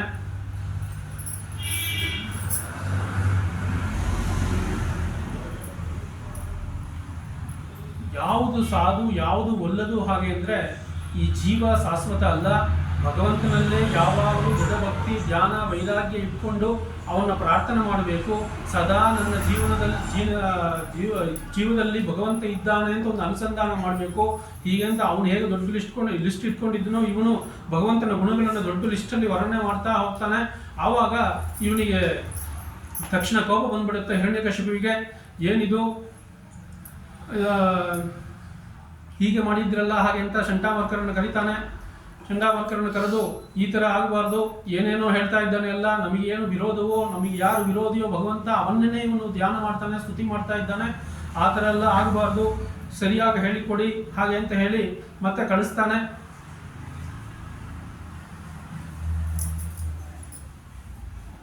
ಮತ್ತೆ ಕಳಿಸಿದಾಗ ಮತ್ತೆ ಇದೇ ಥರ ಏನೋ ಸ್ವಲ್ಪ ಎಲ್ಲ ಕಳೆದುಕೊಂಡು ಬಂದಿರ್ತಾನೆ. ಮತ್ತೆ ಬರ್ತಾನೆ ಅಂತೆ. ಮತ್ತೆ ಇವರನ್ನ ಪ್ರಹ್ಲಾದನ್ನ ಟೆಸ್ಟ್ ಮಾಡ್ತಾನೆ ಇವನು ಹಿರಣ್ಯಕಶಿಪು. ಮುಂಚೆ ಫಸ್ಟ್ ಕೇಳಿದಾಗ ಯಾವುದು ಒಳ್ಳೆದೋ ಅದನ್ನು ಹೇಳು ಅಂತ ಹೇಳ್ತಾನೆ. ಈಗ ಕೇಳಿದಾಗ ಯಾವುದು ಒಳ್ಳೆದೋ ಅದನ್ನು ಹೇಳು ಅಂತ ಕೇಳಲ್ಲ, ನಿನ್ನ ಗುರುಗಳು ಏನು ಹೇಳಿಕೊಟ್ಟಿದ್ದಾರೋ ಅದನ್ನು ಸ್ವಲ್ಪ ತಿಳಿಸಪ್ಪ ಹಾಗೆ ಅಂತ ಹೇಳ್ತಾನೆ. ಆವಾಗ ಪ್ರಹ್ಲಾದ ಹೇಳ್ತಾನೆ, ಶ್ರವಣಂ ಕೀರ್ತನಂ ವಿಷ್ಣೋ ಸ್ಮರಣಂ ಪಾದಸೇವನಂ ಅರ್ಚನಂ ವಂದನಂ ದಾಸ್ಯಂ ಸಖ್ಯಮಾತ್ಮನಿವೇದನಂ ಹಾಗೆಂತ ಹೇಳ್ತಾನೆ ಇವನು. ಹೀಗೆ ಹೇಳಿದಾಗ ಇವನು ಒಂಥರ ಆಗೋಗುತ್ತೆ ಇವನಿಗೆ, ಏನಿದು, ಏನು ಅರ್ಥ ಇದಕ್ಕೆ ಹಾಗೆ ಅಂತ ಕೇಳಿದಾಗ ಹೇಳ್ತಾನೆ, ಒಬ್ಬೊಬ್ಬರಲ್ಲೂ ಒಂದು ಜೀವ ಅಂತ ಒಂದು ಇದ್ದರೆ ಇವರಿಗೆಲ್ಲ ಈ 9 ವಿಧವಾದ ಭಕ್ತಿ ಅಂತ ಒಂದಿರಬೇಕು. ಆ ಭಕ್ತಿ ಈ 9 ವಿಧವಾಗಿರಬೇಕು. ಇದರಲ್ಲಿ ಏನೋ ಒಂದು ಇದ್ರೂ ಕೂಡ ನೀವು ಮುಂದೆ ಆ ಭಕ್ತಿಯನ್ನು ಇಟ್ಕೊಂಡು ಒಂದು ವೈರಾಗ್ಯ ಬರುತ್ತೆ, ವೈರಾಗ್ಯದಿಂದ ನೀವು ಮುಂದಕ್ಕೆ ಹೋಗ್ಬೋದು ಹಾಗೆ ಅಂತ ಹೇಳ್ತಾನೆ. ಏನು ಹಾಗೆ ಅಂದರೆ, ಶ್ರವಣ ಅಂದರೆ ಏನು, ಕೀರ್ತನ ಅಂದರೆ ಏನು? ಶ್ರವಣ ಅಂದರೆ ಯಾವಾಗಲೂ ಭಗವಂತನ ಶ್ರವಣವನ್ನು ಮಾಡ್ತಾನೇ ಇರಬೇಕು. ಕೀರ್ತನ ಅಂದರೆ ಅವನ ಪದಗಳು, ಗುಣಗಳು, ಅವನ ಬಗೆಯ ಹಾಡುಗಳನ್ನ ಹೇಳ್ತಾನೇ ಇರಬೇಕು. ಮತ್ತು ಕೇಳಿದ್ದನ್ನು, ನೋಡಿದ್ದನ್ನು, ತಿಳ್ಕೊಂಡಿದ್ದನ್ನು ಸ್ಮರಣೆ ಮಾಡ್ತಾನೇ ಇರಬೇಕು. ಪಾದಸೇವನ ಅಂದರೆ ಈಗಿನ ಕಾಲದಲ್ಲಿ ಭಗವಂತನನ್ನ ಪಾದಸೇವನ ಮಾಡೋದು ಕಷ್ಟ. ಆದ್ದರಿಂದ ದೊಡ್ಡವರು, ಯತಿಗಳು, ಜ್ಞಾನಿಗಳು ಅವರ ಹತ್ರ ಹೋಗಿ ಅವರಿಗೇನು ಬೇಕೋ ಅವರ ಪಾದಸೇವನನ್ನು ಮಾಡಬೇಕು ಮತ್ತು ದೇವರ ಪೂಜೆ ಅರ್ಚನೆ ಮಾಡಬೇಕು, ನಮಸ್ಕಾರ ಮಾಡಬೇಕು. ಮತ್ತು ದಾಸ್ಯಂ ಸಖ್ಯಂ ಆತ್ಮನಿವೇದನಂ ಅಂತ ಹೇಳ್ತಾರೆ. ದಾಸ್ಯಂ ಅಂದರೆ ಏನು ಅಂದರೆ, ಅವನನ್ನು ಪೂಜೆ ಮಾಡಿದಾಗ ನಾನು ಪೂಜೆ ಮಾಡಿದೆ ಹಾಗೆ ಅಂತ ಒಂದು ಅಹಂಕಾರ ಇಲ್ಲದೆ ಭಗವಂತನೇ ನನ್ನಲ್ಲಿ ಇದ್ದು ಈ ಪೂಜೆನ ಮಾಡಿಸಿಕೊಂಡ ಅಂತ ಒಂದು ದಾಶ ಭಾವನೆಯಲ್ಲಿ ಇರಬೇಕು ಹಾಗೆ ತಿಳಿಸಿಕೊಟ್ಟು, ಮತ್ತು ಆತ್ಮ ನಿವೇದನಂ ಅಂದರೆ ಏನು ಹಾಗೆ ಅಂದರೆ, ಎಲ್ಲರೆಲ್ಲೂ ಇರೋ ಭಗವಂತನೇ ನನ್ನಲ್ಲಿ ಇದ್ದಾನೆ ಹಾಗೆ ಅಂತ ಒಂದು ಅನುಸಂಧಾನ ಮಾಡಬೇಕು ಹಾಗೆ ಅಂತ ಈ 9 ವಿಧವಾದ ಭಕ್ತಿಯನ್ನ ಪ್ರಹ್ಲಾದ ಹೇಳ್ತಾನೆ. ಪ್ರಹ್ಲಾದ ಹೇಳಿದ ತಕ್ಷಣ ಸಿಕ್ಕಾಪಟ್ಟ ಕೋಪ ಬರುತ್ತೆ ಹಿರಣ್ಯಕಶಿಪುವಿಗೆ. ಫಸ್ಟ್ ಅದು ಪ್ರಹ್ಲಾದನ ಮೇಲೆ ಕೋಪ ಇತ್ತು, ಈಗ ಗುರುಗಳ ಮೇಲೆ ಕೋಪ. ಯಾಕೆ ಈ ಥರ ಕೋಪ ಹಾಗೆ ಅಂದರೆ, ನಮ್ಮ ವಿರೋಧಿಯಾದ ವಿಷ್ಣುವಿನ ಸರ್ವೋತ್ತಮತ್ವವನ್ನು ಇವನು ಹೇಳ್ತಾ ಇದ್ದಾನೆ. ಅವನ್ನ ಹೇಗೆ ಭಕ್ತಿ ಮಾಡಬೇಕು ಅಂತ ಒಂದಲ್ಲ 9 ಭಕ್ತಿಯನ್ನು ತಿಳಿಸಿಕೊಡ್ತಾ ಇದ್ದಾನಲ್ಲ, ನೀವು ಇದನ್ನೇ ಹೇಳಿಕೊಟ್ರ ಅವನಿಗೆ ಹಾಗೆ ಅಂತ ಹೇಳಿದಾಗ ಅವನ ಶಂಡಾಮರ್ಕರು ಹೇಳ್ತಾರೆ, ನವತ್ ಪ್ರಣೀತಂ ನ ಪರಪ್ರಣೀತಂ ಸುಧೋ ವದತ್ಯೇಷ ತವೇಂದ್ರ ಶತ್ರೋಹೋ. ನೋಡಪ್ಪ, ನಾವು ಏನು ಇದನ್ನೆಲ್ಲ ಹೇಳಿಕೊಟ್ಟಿಲ್ಲ, ಬೇರೆಯವರು ಹೇಳಿಕೊಟ್ಟಿಲ್ಲ. ಯಾಕೆಂದ್ರೆ ನಾವೇ ಅಲ್ಲಿ ಕೂತ್ಕೊಂಡಿರ್ತೀವಿ, ಸ್ವಯಂ ನೋಡ್ತಾ ಇರ್ತೀವಿ, ಅದರಿಂದ ಬೇರೆಯವರು ಬಂದು ಹೇಳಿಕೊಟ್ಟಿಲ್ಲ ಹಾಗೆ ಅಂತ ಇವರು ಹೇಳಿದಾಗ ಇವನು ಪ್ರಹ್ಲಾದರನ್ನೇ ಕೇಳ್ತಾನೆ. ಇವನು, ಯಾರು ನಿಂಗೆ ಇದನ್ನೆಲ್ಲ ಹೇಳಿಕೊಟ್ರು, ಹೇಗೆ ನಿಂಗೆ ಇದೆಲ್ಲ ಗೊತ್ತಾಯ್ತು ಹಾಗೆ ಅಂತ ಹೇಳಿದಾಗ, ಮತಿರ್ನ ಕೃಷ್ಣೇ ಪರತಃ ಸ್ವತೋಪಿ ವಾ ಮಿತೋ ವಿಪತ್ಯತೆ ಗೃಹವ್ರತಾನಾಂ. ನೋಡು, ಇದು ಯಾರು ನನಗೆ ಹೇಳಿಕೊಡ್ಬೇಕಾಗಿಲ್ಲ, ಇದು ಸ್ವಾಭಾವಿಕವಾಗ ನನ್ನಲ್ಲಿ ಇರೋ ಒಂದು ಭಕ್ತಿ ಭಾವನೆಯಿಂದ ನಾನು ಇದು ತಿಳ್ಕೊಂಡಿರೋದು. ಬೇರೊಬ್ಬರು ಬಂದು ನನಗೆ ಇದನ್ನೆಲ್ಲ ಹೇಳಿಕೊಡೋದ ಏನು ಬೇಕಾಗಿಲ್ಲ ಹಾಗೆ ಅಂತ ಹೇಳ್ತಾನೆ ಇವನು.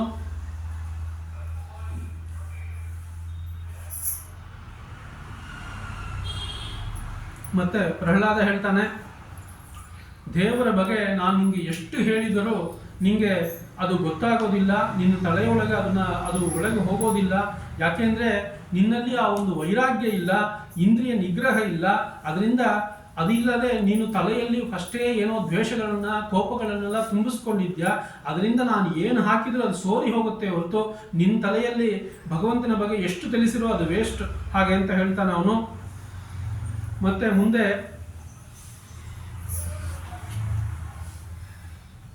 ಇಷ್ಟೆಲ್ಲ ಹೇಳಿದ ಮೇಲೆ ಅವನಿಗೆ ಕೋಪ ಬಂದ್ಬಿಡುತ್ತೆ. ಇವನು ಏನೋ ಒಂದು ನನ್ನ ಹೊಟ್ಟೆಗೆ ಹುಟ್ಟಿದ್ರು ಒಂದು ಶತ್ರುವಾಗಿ ಹುಟ್ಟಿದ್ದಾನೆ ಇವನು. ನಾವು ಹೇಗೆ ಒಂದು ನಮ್ಮದೇ ಮೈಯಾಗಿದ್ರು, ನಮ್ಮದಲ್ಲಿ ಏನೋ ಒಂದು ಕಾಲು ಏಟಾಗಿದ್ರೆ ಅದು ಕಾಲು ಕಟ್ಟೆ ಮಾಡಬೇಕು ಹಾಗೆ ಅಂದರೆ ಕಾಲು ಕಟ್ ಮಾಡ್ತೀವಲ್ಲ, ಆ ಥರ ನಾನು ಅನ್ಕೊಂತೀನಿ. ನನ್ನ ಮಗನೇ ಆಗಿದ್ರು ಇವನ್ನ ಸಾಯಿಸ್ಬಿಡ್ರಿ, ಇವನು ನಮಗೆ ಉಪಯೋಗಕ್ಕೆ ಬರಲ್ಲ. ನಮ್ಮ ದ್ವೇಷಿಯಾದ ವಿಷ್ಣುವನ್ನೇ ಇವನು ಯಾವಾಗಲೂ ಸ್ತುತಿ ಮಾಡ್ತಾ ಇದ್ದಾನೆ ಅಂತ ಇವನು ಹೇಳ್ತಾನೆ. ಏನು ಬೇಕಾದರೂ ಮಾಡಿ ಇವನ್ನ ಸಾಯಿಸಿ ಆನೆ ಮೇಲೆ ತಗೊಂಡೋಗಿ ಆನೆ ಕಾಲಲ್ಲಿ ಇಡ್ರಿ, ವಿಷವನ್ನು ಕೊಡ್ರಿ, ಬೆಟ್ಟದ ಮೇಲಿಂದ ಹಾಕ್ರಿ, ಏನು ಬೇಕಾದ್ರೂ ಮಾಡಿ ಇವನ್ನ ಕೊಲ್ರಿ ಹಾಗೆ ಅಂತ ಇವನ್ನ ಹೇಳಿದಾಗ ಚಂಡಾಮರ್ಕರು ಬರ್ತಾರೆ. ಬೇಡಪ್ಪ, ಯಾಕೆ ನಿಂಗೆ ಇಷ್ಟೆಲ್ಲ ನೀನು ಇದು ಮಾಡಬೇಡ, ನಿನ್ನ ಮಗ ಅವನು, ನಿನ್ನ ಏನು ಒಂದು ಪುರುವುಗಳ ಒಂದು ನೋಟಕ್ಕೆ ನಿನ್ನ ಎಷ್ಟು ದಿಕ್ಪಾಲಕರಿದ್ದಾರೆಲ್ಲ ಅವರೆಲ್ಲ ನಿನ್ನ ಮಾತು ಕೇಳೋರು. ಇವನೇನೋ ಸಣ್ಣಪಟ್ಟ ಚಿಕ್ಕ ಹುಡುಗ, ಇವನು ಏನೋ ತಪ್ಪಾಗಿ ಹೇಳಿರ್ತಾನೆ, ಮತ್ತೆ ನಾವು ತಿದ್ದಿಸಿ ಕರ್ಕೊಂಡು ಬರ್ತೀವಿ ಹಾಗೆ ಅಂತ ಹೇಳಿ ಮತ್ತೆ ಅವನನ್ನು ಗುರುಕುಲಕ್ಕೆ ಕರ್ಕೊಂಡು ಹೋಗ್ತಾರೆ. ಗುರುಕುಲಕ್ಕೆ ಕರ್ಕೊಂಡು ಹೋಗಿ ಸ್ವಲ್ಪ ದಿವಸ ಇಟ್ಕೊಂಡಿದ್ದಾಗ ಏನೋ ಒಂದು ದಿವಸ ಬರುತ್ತೆ, ಅದರಲ್ಲಿ ಚಂಡಾಮರ್ಕರಿಗೆ ಏನೋ ಒಂದು ಅರ್ಜೆಂಟ್ ಕೆಲಸ ಬಂದಿರುತ್ತೆ. ಒಂದು ಪರ್ಮಿಷನ್ ಹಾಕಿಬಿಟ್ಟು ಅವರು ಆಚೆ ಹೋಗಿರ್ತಾರೆ. ಆಚೆ ಹೋದಾಗ ಅಲ್ಲಿ ಹುಡುಗರೆಲ್ಲ ಆಟ ಆಡ್ತಾ ಇರ್ತಾರೆ. ಆಟ ಆಡುವಾಗ ಇವನು ಪ್ರಹ್ಲಾದ ನೋಡ್ಬಿಟ್ಟು ಅವರಿಗೆ ಒಂದು ಉಪದೇಶವನ್ನು ಮಾಡ್ತಾನೆ. ಅದೇ ಪ್ರಹ್ಲಾದ ಉಪದೇಶ ಆ ದೈತ್ಯ ಹುಡುಗರಿಗೆ ಅವನು ಉಪದೇಶ ಮಾಡ್ತಾನೆ. ಕೌಮಾರ ಆಚರೇತ್ ಪ್ರಾಜ್ಞೋ ಧರ್ಮಾನ್ ಭಗವತಾನಿಹ ದುರ್ಲಭಂ ಮಾನುಷಂ ಜನ್ಮ ತದಪ್ಯ ದುರ್ಮವರ್ತದಂ ಅಂತ ಹೇಳ್ತಾರೆ. ನೋಡಪ್ಪ, ಒಂದು ಜೀವ ಇರುತ್ತಲ್ಲ, ಜೀವ ಒಂದು ಮನುಷ್ಯ ಅಂತ ಹುಟ್ಟಿದ ಮೇಲೆ 3 ಒಂದು ಪ್ರಾಯಗಳಿರುತ್ತೆ. ಕೌಮಾರ, ಯೌವನ, ವಯೋಧಿಕ ಹಾಗಂತ 3 ಇರುತ್ತೆ. ನೀವು ಏನು ಒಂದು ಕೌಮಾರ ಒಂದು ಅವಸ್ಥೆಯಲ್ಲಿ ಇರ್ತೀರಲ್ಲ, ಇದು ಬಂದು ಜ್ಞಾನ ಏನು ಪಡಿಬೇಕೋ ಅದನ್ನು ಪಡ್ಕೊಳ್ಳೋ ವಯಸ್ಸು ಇದು. ಇದನ್ನಲ್ಲಿ ಒಂದಕ್ಕೊಂದೊಂದು ಕ್ಷಣನೂ ನೀವು ವೇಸ್ಟ್ ಮಾಡಿದರೆ ಮುಂದೆ ವಯಸ್ಸಾಗೋಗುತ್ತೆ. ಆಮೇಲೆ ದೊಡ್ಡವರಾಗ್ತೀರಾ. ಆಮೇಲೆ ನೀವು ಒಂದೇ ಪೇಜನ್ನು ಓದಬೇಕು ಅಂದರೂ 100 ದಿನ ಬೇಕು. ನೀವು ಆ ಪೇಜನ್ನು ಓದಬೇಕು ಅಂದರೆ ನೀವು ಈ ಒಂದು ಕೌಮಾರಾವಸ್ಥೆಯಲ್ಲಿ ಇರೋವಾಗ ಈಸಿಯಾಗಿ ಅದು ಹೋಗುತ್ತೆ. ಅದರಿಂದ ನೀವು ವ್ಯರ್ಥವಾಗಿ ಆಟ ಆಡಿ ಕಾಲವನ್ನು ವ್ಯರ್ಥ ಮಾಡಬೇಡ್ರಿ. ಭಗವಂತನ ಚಿಂತನೆಯಲ್ಲಿರ್ರಿ. ಆಮೇಲೆ ಯೌವನ ಬರುತ್ತೆ. ಯೌವನದಲ್ಲಿ ಸಂಸಾರ ಒಂದು ಇದು ಇದ್ದೇ ಇರುತ್ತೆ. ಆಮೇಲೆ ಈ ಏನು ಜ್ಞಾನವನ್ನು ಪಡ್ಕೊಂಡಿರ್ತೀವೋ ಅದರಿಂದ ವೈರಾಗ್ಯ ಬರುತ್ತೆ. ವಯಸ್ಸಾದ ಮೇಲೆ ನಾವು ಆ ಮೋಕ್ಷ ಮಾರ್ಗದಲ್ಲಿ ನಮ್ಮನ್ನು ಭಗವಂತ ಕರ್ಕೊಂಡು ಹೋಗ್ತಾನೆ. ಅದರಿಂದ ನೀವು ಏನು ಟೈಮ್ ವೇಸ್ಟ್ ಮಾಡಬೇಡ್ರಿ. ಜ್ಞಾನ ಕಾರ್ಯದಲ್ಲಿ, ಭಗವಂತನ ಚಿಂತನೆಯಲ್ಲಿ, ಪುಸ್ತಕದ ಏನು ನಾವು ಗುರುಗಳು ಹೇಳ್ಕೊಂಡಿರ್ತಾರೆ, ಗುರುಗಳೊಂದು ವ್ಯತ್ಯಾಸವಾಗಿ ಹೇಳ್ಕೊಟ್ಟಿರ್ತಾರೆ. ಆದರೂ ಭಗವಂತನ ಚಿಂತನೆ ಮಾಡ್ರಿ ಹಾಗೆ ಅಂತ ಪ್ರಹ್ಲಾದ ಹೇಳ್ತಾನೆ. ಮತ್ತೆ ಮುಂದೆ ಹೇಳ್ತಾನೆ, ಸುಖಂ ಐಂದ್ರಿಕಂ ದೈತ್ಯ ದೇಹ ಯೋಗೇನ ದೇಹಿನಾಂ ಸರ್ವತ್ರ ಲಭತೆ ದೇವಾತ್ ಯಥಾ ದುಃಖಮಾಪ್ನಿಯತಃ. ಏನು ಈ ಇಂದ್ರಿಯಗಳಿದೆ ನೋಡಿ, ಈ ಇಂದ್ರಿಯಗಳು 2 ಬಗೆ ಕೆಲಸ ಮಾಡುತ್ತೆ. ಇದನ್ನು ನಾವು ಮುಂದೆನೂ ಸ್ವಲ್ಪ ಚಿಂತನೆ ಮಾಡಿದ್ದೀವಿ. ಇಂದ್ರಿಯಗಳು ನಮ್ಮ ಕಂಟ್ರೋಲಲ್ಲಿ ಇರಬೇಕು ಯಾವಾಗಲೂ ಹಾಗೆ ಅಂತ ತಿಳಿಸಿಕೊಡ್ತಾ ಇದ್ದಾನೆ ದೈತ್ಯ ಹುಡುಗರಿಗೆ. ಇಂದ್ರಿಯಗಳು, ಮನಸ್ಸುಗಳನ್ನ ನೀನು ಒಂದು ಕಂಟ್ರೋಲಲ್ಲಿ ಇಟ್ಕೊಂಡಿದ್ರೆ ಒಳ್ಳೆ ಮಾರ್ಗಕ್ಕೆ ಹೋಗ್ಬೋದು. ಇಲ್ಲ ಅದ್ರ ಕಡೆ ನಾವು ಹೋದ್ವಿ ಅಂದರೆ ನಮ್ಮನ್ನು ಬೇರೆ ಕಡೆಗೆ ಅದನ್ನು ಸೆಳೆಕೊಂಡು ಹೋಗುತ್ತೆ. ಆದ್ದರಿಂದ ಈ ಕೌಮಾರ ಅವಸ್ಥೆಯಲ್ಲೇ ಏನು ಒಂದು ನಿಯಮಗಳಿದೆ, ಯಮ, ನಿಯಮ, ಆಸನ, ಪ್ರತ್ಯಾಹಾರ, ಧ್ಯಾನ ಎಲ್ಲ ಮಾಡಿ ನಾವು ಅದನ್ನ ಸಿದ್ಧಿಯನ್ನು ಪಡ್ಕೋಬೇಕು ಹಾಗೆ ಅಂತ ಹೇಳ್ತಾನೆ. ಮತ್ತು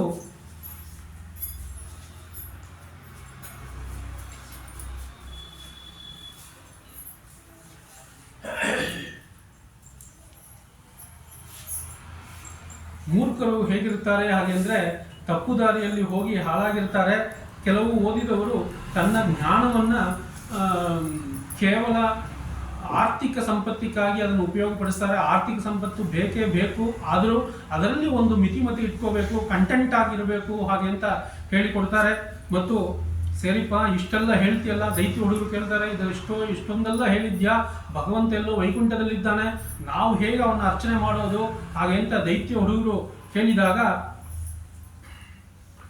ಅವಾಗ ಹೇಳ್ತಾನೆ, ಭಗವಂತನನ್ನ ನೀವು ಏನು ಆರಾಧನೆ ಮಾಡಬೇಕಲ್ಲ ಅದಕ್ಕೇನು ಕಷ್ಟನೇ ಪಡಬೇಕಾಗಿಲ್ಲ. ಒಂದು ಚಿಂತನೆಯಿಂದನೇ ಭಗವಂತನ ಆರಾಧನೆ ಮಾಡಬೇಕು. ಮೊದಲಿಗೆ ಭಗವಂತ ಎಲ್ಲರಲ್ಲೂ ಇದ್ದಾನೆ, ಎಲ್ಲರಲ್ಲೂ ಇರೋ ಭಗವಂತ ನನ್ನಲ್ಲೂ ಇದ್ದಾನೆ ಅಂತ ಅನುಸಂಧಾನ ಮಾಡಿ. ನೆಕ್ಸ್ಟು ದೇವರು ನನ್ನಲ್ಲಿದ್ದಾನೆ ಅಂತ ಹೇಳಿದ್ಯಲ್ಲ, ನನ್ನಲ್ಲಿರೋ ದೇವರಿಗೆ ಹೇಗೆ ಪೂಜೆ ಮಾಡಬೇಕು ಹಾಗೆ ಅಂತ ಕೇಳಿದಾಗ, ನಮ್ಮಲ್ಲಿರೋ ದೇವರಿಗೆ ನಾವು ಏನು ಮಾಡುತ್ತಿದ್ದೀವೋ ದೇವರು ನನ್ನಲ್ಲಿದ್ದ ನಡೆಸ್ತಾನೆ ಅಂತ ಒಂದು ಅನುಸಂಧಾನ ಮಾಡ್ರಿ.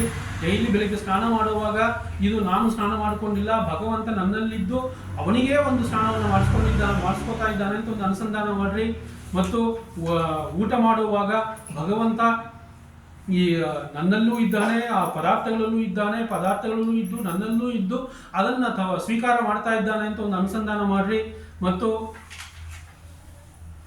ದೇವರ ಪೂಜೆ ಇಷ್ಟೆಲ್ಲ ಮಾಡಿಬಿಟ್ಟು ನಾನು ದೇವರ ಪೂಜೆ ಮಾಡಿದೆ ಅಂತ ಹೇಳಬೇಡ್ರಿ. ಈ ಪೂಜೆಯನ್ನು ನನ್ನಲ್ಲಿ ಇದ್ದು ಅವನೇ ಮಾಡಿಸ್ಕೊಂಡ, ಅದನ್ನೇ ನಾವು ಯಾವಾಗ ಸದಾ ಹೇಳ್ತೀವಿ, ನಾಹಂಕರ್ತ ಹರಿಕರ್ತ ಅಂತ ಯಾವಾಗಲೂ ಹೇಳ್ತೀವಿ. ಅದು ಹೇಳೋ ಒಂದು ಭಾವನೆ ಮನಸ್ಸಲ್ಲಿ ತಂದ್ಕೋಬೇಕು ಹಾಗೆ ಅಂತ ಹೇಳ್ತಾನೆ. ಮತ್ತು ಸ್ನಾನ ಮಾಡುವಾಗ, ಬಟ್ಟೆ ಉಟ್ಕೊಳ್ಳುವಾಗ, ಏನೇ ಒಂದು ಕೆಲಸ ನಡೆಯುವಾಗ ಎಲ್ಲ ಕೆಲಸದಲ್ಲೂ ಭಗವಂತನ ಒಂದು ಅನುಸಂಧಾನ ಮಾಡಲಿ ಅಂತ ದೈತ್ಯ ಹುಡುಗರಿಗೆ ಪ್ರಹ್ಲಾದ ಒಂದು ಹೇಳ್ತಾನೆ. ನಮ್ಮೊಳಗೆ ಭಗವಂತ ಪ್ರತ್ಯೇಕಾತ್ಮ ಅಂತ ಒಂದು ಸ್ವರೂಪದಿಂದ ಇರ್ತಾನೆ ಅಂತೆ.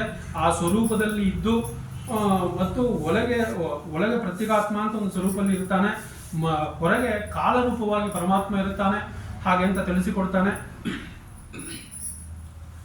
ಇದೆಲ್ಲ ಹೇಳಿದ ಮೇಲೆ ನಮಗೂ ಸಾಧಾರಣವಾಗಿ ಬರುತ್ತೆ, ದೇವರು ಇದ್ದಾನ ಇಲ್ವೋ, ದೇವರು ಅಂತ ಒಬ್ಬ ಇದ್ದಾನ, ದೇವರು ಇಲ್ಲಿದ್ದಾನ ಅಲ್ಲಿದ್ದಾನ ಎಲ್ಲ ಕಡೆನೂ ಇದ್ದಾನ ಅಂತ ಹೇಳ್ತೀಯಲ್ಲ, ದೇವರು ಇದ್ದಾನ ಇಲ್ವಾ ಹಾಗೆ ಅಂತ ತಿಳಿಸಿಕೊಡು ಅಂತ ಹೇಳ್ತಾನ. ಅದು ಅದರಲ್ಲಿಲ್ಲ. ದೇವರು ಇದ್ದಾನೋ ಇಲ್ವೋ ನಮಗೂ ಸಂಶಯ ಬರುತ್ತೆ, ಎಲ್ರಿಗೂ ಬರುತ್ತೆ, ನನಗೂ ಬರ್ತಾ ಇತ್ತು ಬರುತ್ತೆ. ಆವಾಗ ನಾವು ಒಂದೇ ಒಂದು ಅನ್ಕೊಂಡಿರೋದು, ಇಲ್ಲಿರೋ ರಾಯರು ದೇವರನ್ನು ಒಪ್ಪಿದ್ದಾರೆ, ಅದರಿಂದ ನಾವು ಒಪ್ಬೋದು ಅಷ್ಟೇ. ನೆಕ್ಸ್ಟು ಮತ್ತೆ ದೇವರನ್ನು ಒಪ್ಪಿದ್ದಾನ, ಈ ಶಾಸ್ತ್ರ ಒಂದು ಇರುತ್ತೆ, ಏನೋ ಶಾಸ್ತ್ರಗಳು ಹೇಳ್ತಾರೆ, ತತ್ವಜ್ಞಾನ, ಅದ್ವೈತ, ದ್ವೈತ ಎಲ್ಲ ಇರುತ್ತಲ್ಲ. ನಮ್ಮ ತತ್ವ ಏನು, ಅದೇ ಸೇಮ್ ಸಿಸ್ಟಮ್. ರಾಯರು ಒಪ್ಪಿದ್ದಾರೆ, ನಮ್ಮ ತತ್ವವೇ ಶ್ರೇಷ್ಠ ಅಂತ ಇಟ್ಕೊಂಡು ನಾವು ಮುಂದೆ ಹೋಗಬೇಕು. ಇಲ್ಲ ಅಂದರೆ ದೇವ್ರು ಇದ್ದಾನ ಇಲ್ವಾ ಅಂತ ಹಾಗೇ ಕೂತ್ಕೊಂಡಿದ್ರೆ ಮುಂದೆ ಹೊಡೆಯಲ್ಲ. ನಾವು ಯಾವುದೋ ಒಂದನ್ನು ನಾವು ಕಾನ್ಸ್ಟೆಂಟ್ ಆಗಿ ಇಟ್ಕೊಂಡು ಮುಂದೆ ಹೋದರೆ ಆ ದಾರಿ ಬರುತ್ತೆ. ಏನೋ ಹೇಳ್ತಾರಲ್ಲ, ಎಲ್ಲೋ ತೀರ್ಥಯಾತ್ರೆ ಹೋಗಬೇಕು, ಕಾಶಿಗೆ ಹೋಗಬೇಕು, ರಾಮೇಶ್ವರಕ್ಕೆ ಹೋಗಬೇಕು, ಹಾಗೆಂತ ಮನೆಯಲ್ಲಿದ್ದರೆ ಸಾಲದು, ಫಸ್ಟ್ ಹೆಜ್ಜೆ ಮನೆಯಿಂದ ಆಚೆ ಇಟ್ಬಿಡ್ಬೇಕು, ಆವಾಗ ಏನೋ ಒಂದು ದಾರಿ ಬರುತ್ತೆ. ಈಗ ಗೂಗಲ್ ಮ್ಯಾಪ್ಸ್ ಇದೆಲ್ಲ ಸೀದಾ ಕಾಶಿಗೆ ಕರ್ಕೊಂಡು ಹೋಗುತ್ತೆ. ಅದರಿಂದ ನಾವು ಆ ಥರ ಚಿಂತನೆ ಮಾಡದೆ ಒಂದು ಕಾನ್ಸ್ಟೆಂಟ್ ಆಗಿ ಭಗವಂತ ಇದ್ದಾನ, ನಾವನ್ನು ಅವನು ದಾರಿಗೆ ತಗೊಂಡು ಹೋಗ್ತಾನ ಅಂತ ಹೇಳ್ಕೊಂಡೆ ಮುಂದೆ ನಡೆದು ಹೋಗಬೇಕು ಹಾಗೆ ಅಂತ ತಿಳಿಸಿಕೊಡ್ತಾರೆ. ಮತ್ತೆ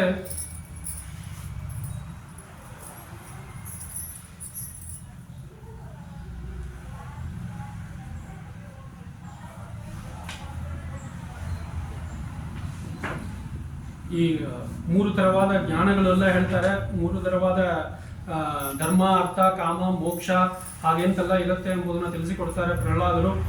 ಮತ್ತು ಇದೆಲ್ಲ ಆದ ಮೇಲೆ ಇದನ್ನೆಲ್ಲ ಬಂದು ಇವರು ಕೇಳ್ತಾರೆ ಅಂತೆ, ಶಂಟಾಮೃತರು ಕೇಳಿ, ಇದೇನೋ ದೊಡ್ಡ ವ್ಯವಕಾರ ಆಗೋ ಥರ ಇದೆ, ನಾವು ಇವನ್ನ ಪ್ರಹ್ಲಾದನನ್ನು ಕಾಪಾಡೋಣ ಅಂತ ಅವ್ರ ಅಪ್ಪನಿಂದ ಕರ್ಕೊಂಡು ಬಂದು ಇಲ್ಲಿ ಇಟ್ಕೊಂಡು ಇವನಲ್ಲದೆ ಬೇರೆ ಹುಡುಗರನ್ನು ಬೇರೆ ದಾರಿ ಕರ್ಕೊಂಡು ಹೋಗೋ ಥರ ಇದೆ ಅಂತ ಮತ್ತೆ ಅವರು ಕರ್ಕೊಂಡು ಹೋಗ್ತಾರೆ. ಕರ್ಕೊಂಡು ಹೋದಾಗ ಹಿರಣ್ಯಕಶಿಪು ನೋಡ್ತಾನೆ. ಹಿರಣ್ಯಕಶಿಪು ನೋಡಿ, ಎಲ್ಲ ಕಡೆ ಭಗವಂತನ ಇದ್ದಾನ ಅಲ್ಲ ಅಂತ ಹೇಳ್ತೀಯಲ್ಲ, ನಾನು ಯಾರನ್ನ ದ್ವೇಷ ಮಾಡ್ತಾನೋ ಅವನೇ ಭಗವಂತ ಅಂತ ಹೇಳ್ತೀಯಲ್ಲ ಹಾಗೆ ಅಂತ ಕೇಳುವಾಗ, ಎಲ್ಲ ಕಡೆಯೂ ಭಗವಂತ ಇದ್ದಾನ ಹಾಗೆಂತ ಹೇಳಿದಾಗ ದೃಢಭಕ್ತಿಯಿಂದ ಪ್ರಹ್ಲಾದ ಹೇಳ್ತಾನಂತೆ, ಎಲ್ಲ ಕಡೆಯೂ ಭಗವಂತ ಇದ್ದಾನ ಹಾಗೆ ಅಂತ ಹೇಳಿದಾಗ, ಈ ಸ್ತಂಭದಲ್ಲೂ ಇದ್ದಾನ ಹಾಗೆ ಅಂತ ಕೇಳಿದಾಗ, ಎಲ್ಲ ಕಡೆ ಇದ್ದಾಗ ಈ ಸ್ತಂಭದೇನು, ಎಲ್ಲ ಸ್ತಂಭದಲ್ಲೂ ಇರ್ತಾನ ಭಗವಂತ ಹಾಗೆ ಅಂತ ಹೇಳಿದಾಗ ಇವನಿಗೆ ಕೋಪ ಬರುತ್ತೆ.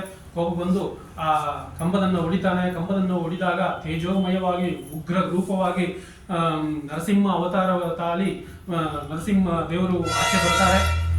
ಆಚೆ ಬಂದು ಅವನು ಏನು ಲಿಸ್ಟ್ ಇಟ್ಕೊಂಡಿದ್ದನೋ ಅದೇ ಥರ ಒಳಗಿಲ್ಲ ಹೊರಗಿಲ್ಲ, ರಾತ್ರಿ ಇಲ್ಲ ಹಗಲಿಲ್ಲ, ಯಾವುದೇ ಆಯುಧ ಇಲ್ಲ, ಅವನ್ನ ನಖದಲ್ಲಿ ಕೊಳ್ತಾರೆ. ನಾವು ಏನು ನಿತ್ಯ ವಾಯುಸ್ತುತಿ ಮಾಡ್ತೇವೆ, ಓಂ ಪಾನ್ ತಸ್ಮಾನ್ ಗುರು ಕವಿ ಬಲವನ್ ಮಾತಂಗ ಮಾಧ್ಯದ ಘಟ ಅಂತ ಅದರಲ್ಲಿ ಬರುತ್ತೆ. ಒಂದೊಂದು ಉಗುರು ವಜ್ರಾಯಿತ ಅಂತ ಮೊದಲನೇ ಶ್ಲೋಕದಲ್ಲಿ ಬರುತ್ತೆ. ನರಸಿಂಹದೇವರ ಸ್ತುತಿ ಅದು. ಆ ಥರ ನರಸಿಂಹದೇವರು ಹಿರಣ್ಯಕಶಿಪುನ ಸಂಹಾರ ಮಾಡ್ತಾನೆ. ಸಂಹಾರ ಮಾಡಿದ ಮೇಲೂ ಎಷ್ಟು ಹೇಳಿದ್ರು ನೋಡಿದ್ರು ನರಸಿಂಹದೇವರಿಗೆ ಏನು ಕೋಪ ಶಾಂತಿ ಆಗೋದಿಲ್ಲ. ಆವಾಗ ಬ್ರಹ್ಮದೇವರು ಬಂದು ಸ್ತುತಿ ಮಾಡ್ತಾರೆ, ರುದ್ರದೇವರು ಬಂದು ಸ್ತುತಿ ಮಾಡ್ತಾರೆ, ಮತ್ತು ಬೇಕಾದ ದೇವರುಗಳು ಬರ್ತಾರೆ, ಅವರು ಎಲ್ಲ ಸ್ತುತಿ ಮಾಡ್ತಾರೆ. ಸಿದ್ಧ ಬರ್ತಾನೆ, ನಾಗ ಬರ್ತಾನೆ, ಮನುಗಳು ಬರ್ತಾರೆ, ಪ್ರಜಾಪತಿಗಳು ಬರ್ತಾರೆ, ಗಂಧರ್ವರು ಬರ್ತಾರೆ, ಚಾರಣರು ಬರ್ತಾರೆ, ಯಕ್ಷರು ಬರ್ತಾರೆ, ಕಿಂಪುರುಷರು ಬರ್ತಾರೆ. ಯಾವುದೇ ಬಂದ್ರೂ ಅವರಿಂದ ಏನೂ ಆಗೋದಿಲ್ಲ. ಮತ್ತು ಈ ದೇವತೆಗಳೆಲ್ಲ ಹೋಗಿ ಲಕ್ಷ್ಮೀ ಹತ್ತಿರ ಹೋಗಿ, ನೀನು ಹೋಗಮ್ಮ, ನೀನು ಹೋದರೆ ಸ್ವಲ್ಪ ಅವರು ಶಾಂತವಾಗ್ತಾರೆ ಹಾಗೆ ಅಂತ ಅಂದ್ಕೊಂಡು ಲಕ್ಷ್ಮೀ ದೇವರನ್ನ ಕಳಿಸ್ತಾರೆ. ಲಕ್ಷ್ಮೀ ದೇವಿಯು ಗೊತ್ತು, ಫಸ್ಟೇ ದೇವರು ಹೇಳ್ಬಿಟ್ಟು ಹೋಗಿರ್ತಾನೆ, ನಾನು ಈ ಥರ ಆಗಿರ್ತಾನೆ, ನೀನು ಆವಾಗ ಬರಬೇಡ, ನಾನು ಪ್ರಹ್ಲಾದನೇ ಬಂದು ಈ ಕೆಲಸವನ್ನು ಮಾಡಬೇಕು ಅಂತ ಸಂಕಲ್ಪ ಮಾಡಿದ್ದಾನೆ ಅಂತ ಹೇಳಿ ಅವಳು ಲಕ್ಷ್ಮೀ ದೇವಿಯು ಬರದೇ ಇರ್ತಾಳೆ. ಆವಾಗ ಪ್ರಹ್ಲಾದನ ಹತ್ರ ಹೋಗಿ ಬ್ರಹ್ಮದೇವರು, ನೀನು ಹೋಗಪ್ಪ, ನೀನು ಹೋದರೆ ಅವರು ಶಾಂತಿ ಆಗ್ತಾರೆ ಹಾಗೆ ಅಂತ ಹೇಳಿದಾಗ ಪ್ರಹ್ಲಾದ ಬರ್ತಾನೆ. ಪ್ರಹ್ಲಾದ ಬಂದು ಅವನನ್ನು ಸ್ತುತಿ ಮಾಡ್ತಾನೆ, ಸ್ತೋತ್ರ ಮಾಡ್ತಾನೆ. ಈ ಥರ ಭಗವಂತ ಬ್ರಹ್ಮಾದಿ ದೇವತೆಗಳು ನಿತ್ಯ ನಿನ್ನ ಸ್ತುತಿ ಮಾಡ್ತಾರೆ, ಎಲ್ಲ ದೇವತೆಗಳು ನಿನ್ನ ಅನುಸಂಧಾನ ಮಾಡಿ ಮೋಕ್ಷವನ್ನು ಪಡಿತಾರೆ. ಹಾಗಿದ್ದಾಗ ನಾನು ಒಂದು ದೈತ್ಯರ ರಾಜನ ಮಗ, ನನ್ನ ಮೇಲೆ ಇಷ್ಟು ಕಾರಿನ ಇಟ್ಕೊಂಡು ನೀನು ಬಂದಿದ್ಯಲ್ಲಪ್ಪ, ನಿಂಗೆ ನಮಸ್ಕಾರ ಹಾಗೆ ಅಂತ ಹೇಳ್ತಾರೆ. ಮತ್ತು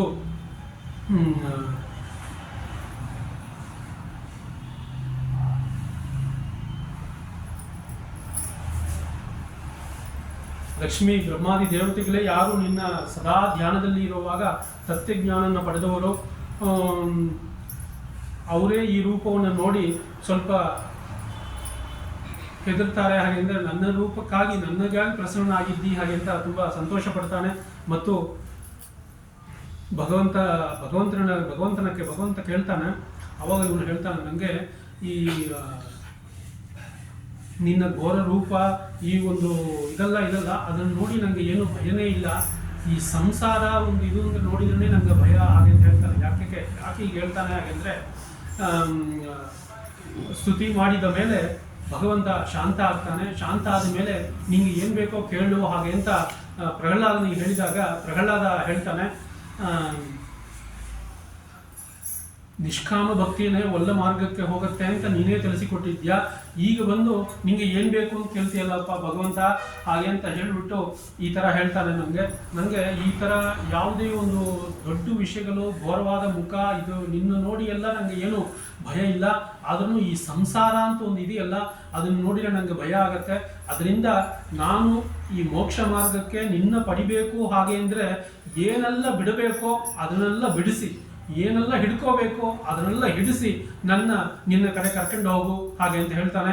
ಭಗವಂತ ಹಾಗೇ ಆಗಲಿ ಅಂತ ಹೇಳಿ, ಮತ್ತೆ ನೀನು ಬೇಡ ಅಂದ್ರೂ ಇಲ್ಲಿ ರಾಜನಾಗಿ ಈ ಮನ್ವಂತರಕ್ಕೆಲ್ಲ ನೀನು ಮನ್ವಂತರದಲ್ಲಿ ರಾಜನಾಗಿ ಇರು ಹಾಗೆ ಅಂತ ಹೇಳ್ತಾನೆ. ಮನ್ವಂತರದೆಲ್ಲ ರಾಜನಾಗಿ ಇದ್ದು ಮುಂದೆ ಅವನು ದೇವರನ್ನ ಕಡಿತಾನೆ ಹಾಗೆ ಅಂತ ಈ ನರಸಿಂಹ ರೂಪ ಚರಿತ್ರೆ ಒಂದು ಹೀಗೆ ಮುಕ್ತಾಯ ಆಗುತ್ತೆ. ಮತ್ತು ನಾವು ಜೊತೆಗೆ ದಶಾವತಾರ ಕಥೆಗಳನ್ನು ನೋಡಿಕೊಂಡು ಬರುವಾಗ ಫಸ್ಟು ಮತ್ಸ್ಯಾರೂಪ ಅವತಾರ ನೋಡಿದ್ದೀವಿ, ಕೂರ್ಮ ನೋಡಿದ್ದೀವಿ, ವರಾಹ ನೋಡಿದ್ದೀವಿ, ಆ ಥರ ನರಸಿಂಹದ ಅವತಾರ ನೋಡಿದ್ದೀವಿ. ಹಾಗೆ ಪುಟ್ಟದಾಗಿ ವಾಮನನ್ನು ನೋಡಿಬಿಟ್ಟು ಇವತ್ತಿನ ಪ್ರವಚನವನ್ನು ಮುಗಿಸೋಣ. ಫಸ್ಟು ವಾಮನ ಅವತಾರ ಬಲಿಚಕ್ರವರ್ತಿ ನೋಡಿ, ಇವನೇ ಪ್ರಹ್ಲಾದನ ಮೊಮ್ಮಗನೇ ಬಲಿಚಕ್ರವರ್ತಿ ರಾಜ್ಯವನ್ನು ಆಳಿರ್ತಾನೆ. ಸ್ವಯಂ ಬಲಿಚಕ್ರವರ್ತಿ ಪ್ರಹ್ಲಾದನ ಥರನೇ ದೈತ್ಯನಾಗಿದ್ರೂ ಒಳ್ಳೆ ಭಕ್ತ, ಭಗವಂತನ ಮೇಲೆ ಭಕ್ತಿ ಇರೋನು ಬಲಿಚಕ್ರವರ್ತಿ. ಆದ್ರೂ ಸ್ವಯಂ ನೆಕ್ಸ್ಟ್ ಮನ್ವಂತರದಲ್ಲಿ ಅವನು ಇಂದ್ರ ಪದವಿಗೆ ಹೋಗೋನು ಅವನು ಬಲಿಚಕ್ರವರ್ತಿ. ಇದೆಲ್ಲ ಗೊತ್ತಿರುತ್ತೆ, ಇದನ್ನು ಹೇಳ್ತೀನಿ. ನಾವೇನು ಈ ವಾಯು, ರುದ್ರ, ಇಂದ್ರ, ಅಗ್ನಿ ಹಾಗೆ ಅಂತ ಹೇಳ್ತೀವಲ್ಲ, ಇದೆಲ್ಲ ಒಂದು ಪೋಸ್ಟ್, CM, ಪ್ರೈಮ್ ಮಿನಿಸ್ಟರ್, ಆ ಥರ ಮುಂದೆ ಮನ್ವಂತರಲ್ಲಿ ಬೇರೆಯವರು ಆ ಪದವಿಗೆ ಬರ್ತಾರೆ. ಆ ಥರ ಮುಂದಿನ ಮನ್ವಂತರದಲ್ಲಿ ಈ ಬಲಿಚಕ್ರವರ್ತಿ ಇದಕ್ಕೂ ಇಂದ್ರನ ಆಗೋ ಒಂದು ಇದರಲ್ಲಿ ಇರ್ತಾನೆ. ಆದ್ರೂ ಈಗ ಅವನ ದೈತ್ಯ ಆವೇಶ ಇರೋದ್ರಿಂದ ಅವನು ಏನು ಮಾಡ್ತಾನೆ ಅಂದರೆ, ಈಗಲೇ ಅವನ ಇಂದ್ರನ ಹೋಗಿ ಅವನ ಕಾಟ ಕೊಟ್ಟು ಅವನ ಜೊತೆ ಯುದ್ಧ ಮಾಡಿ ಇಂದ್ರ ಆಸನದಲ್ಲಿ ಕೂತ್ಕೊಂಡಿರ್ತಾನೆ. ಇಂದ್ರ ಆಸನದಲ್ಲಿ ಕೂತ್ಕೊಂಡಿದ್ದಾಗ ಅವನು ದೊಡ್ಡ ಯಜ್ಞವನ್ನು ಮಾಡ್ತಾನೆ. ಯಜ್ಞವನ್ನು ಮಾಡಿ ಎಲ್ಲರಿಗೂ ಯಾರು ಬಂದು ಏನು ಬೇಕು ಅಂತ ಕೇಳಿದ್ರು ಕೊಡ್ತಾನೆ ಅಂತ. ಆ ಥರ ಒಂದು ಯಜ್ಞವನ್ನು ಮಾಡಿದಾಗ ಭಗವಂತನ ಹತ್ರ ಹೋಗಿ ಪ್ರಾರ್ಥನೆ ಮಾಡಿ ಅವ್ರು ಭಗವಂತ ಬರ್ತಾರೆ. ಚಿಕ್ಕ ರೂಪ, ಒಂದು 5 ವಯಸ್ಸು ಮಗು, ಅದು ರೂಪದಲ್ಲಿ ಚಿಕ್ಕ ಪುಟ್ಟ ರೂಪದಲ್ಲಿ ವಾಮನ ದೇವರಾಗಿ ಅಲ್ಲಿ ಬರ್ತಾರೆ. ವಾಮನ ದೇವರು ಕೇಳ್ತಾರೆ ಅಂತ ಬಲಿಚಕ್ರವರ್ತಿ ಕೇಳ್ತಾನೆ. ಎಲ್ಲರ ಹತ್ರ ಕೇಳೋ ಥರ ವಾಮನ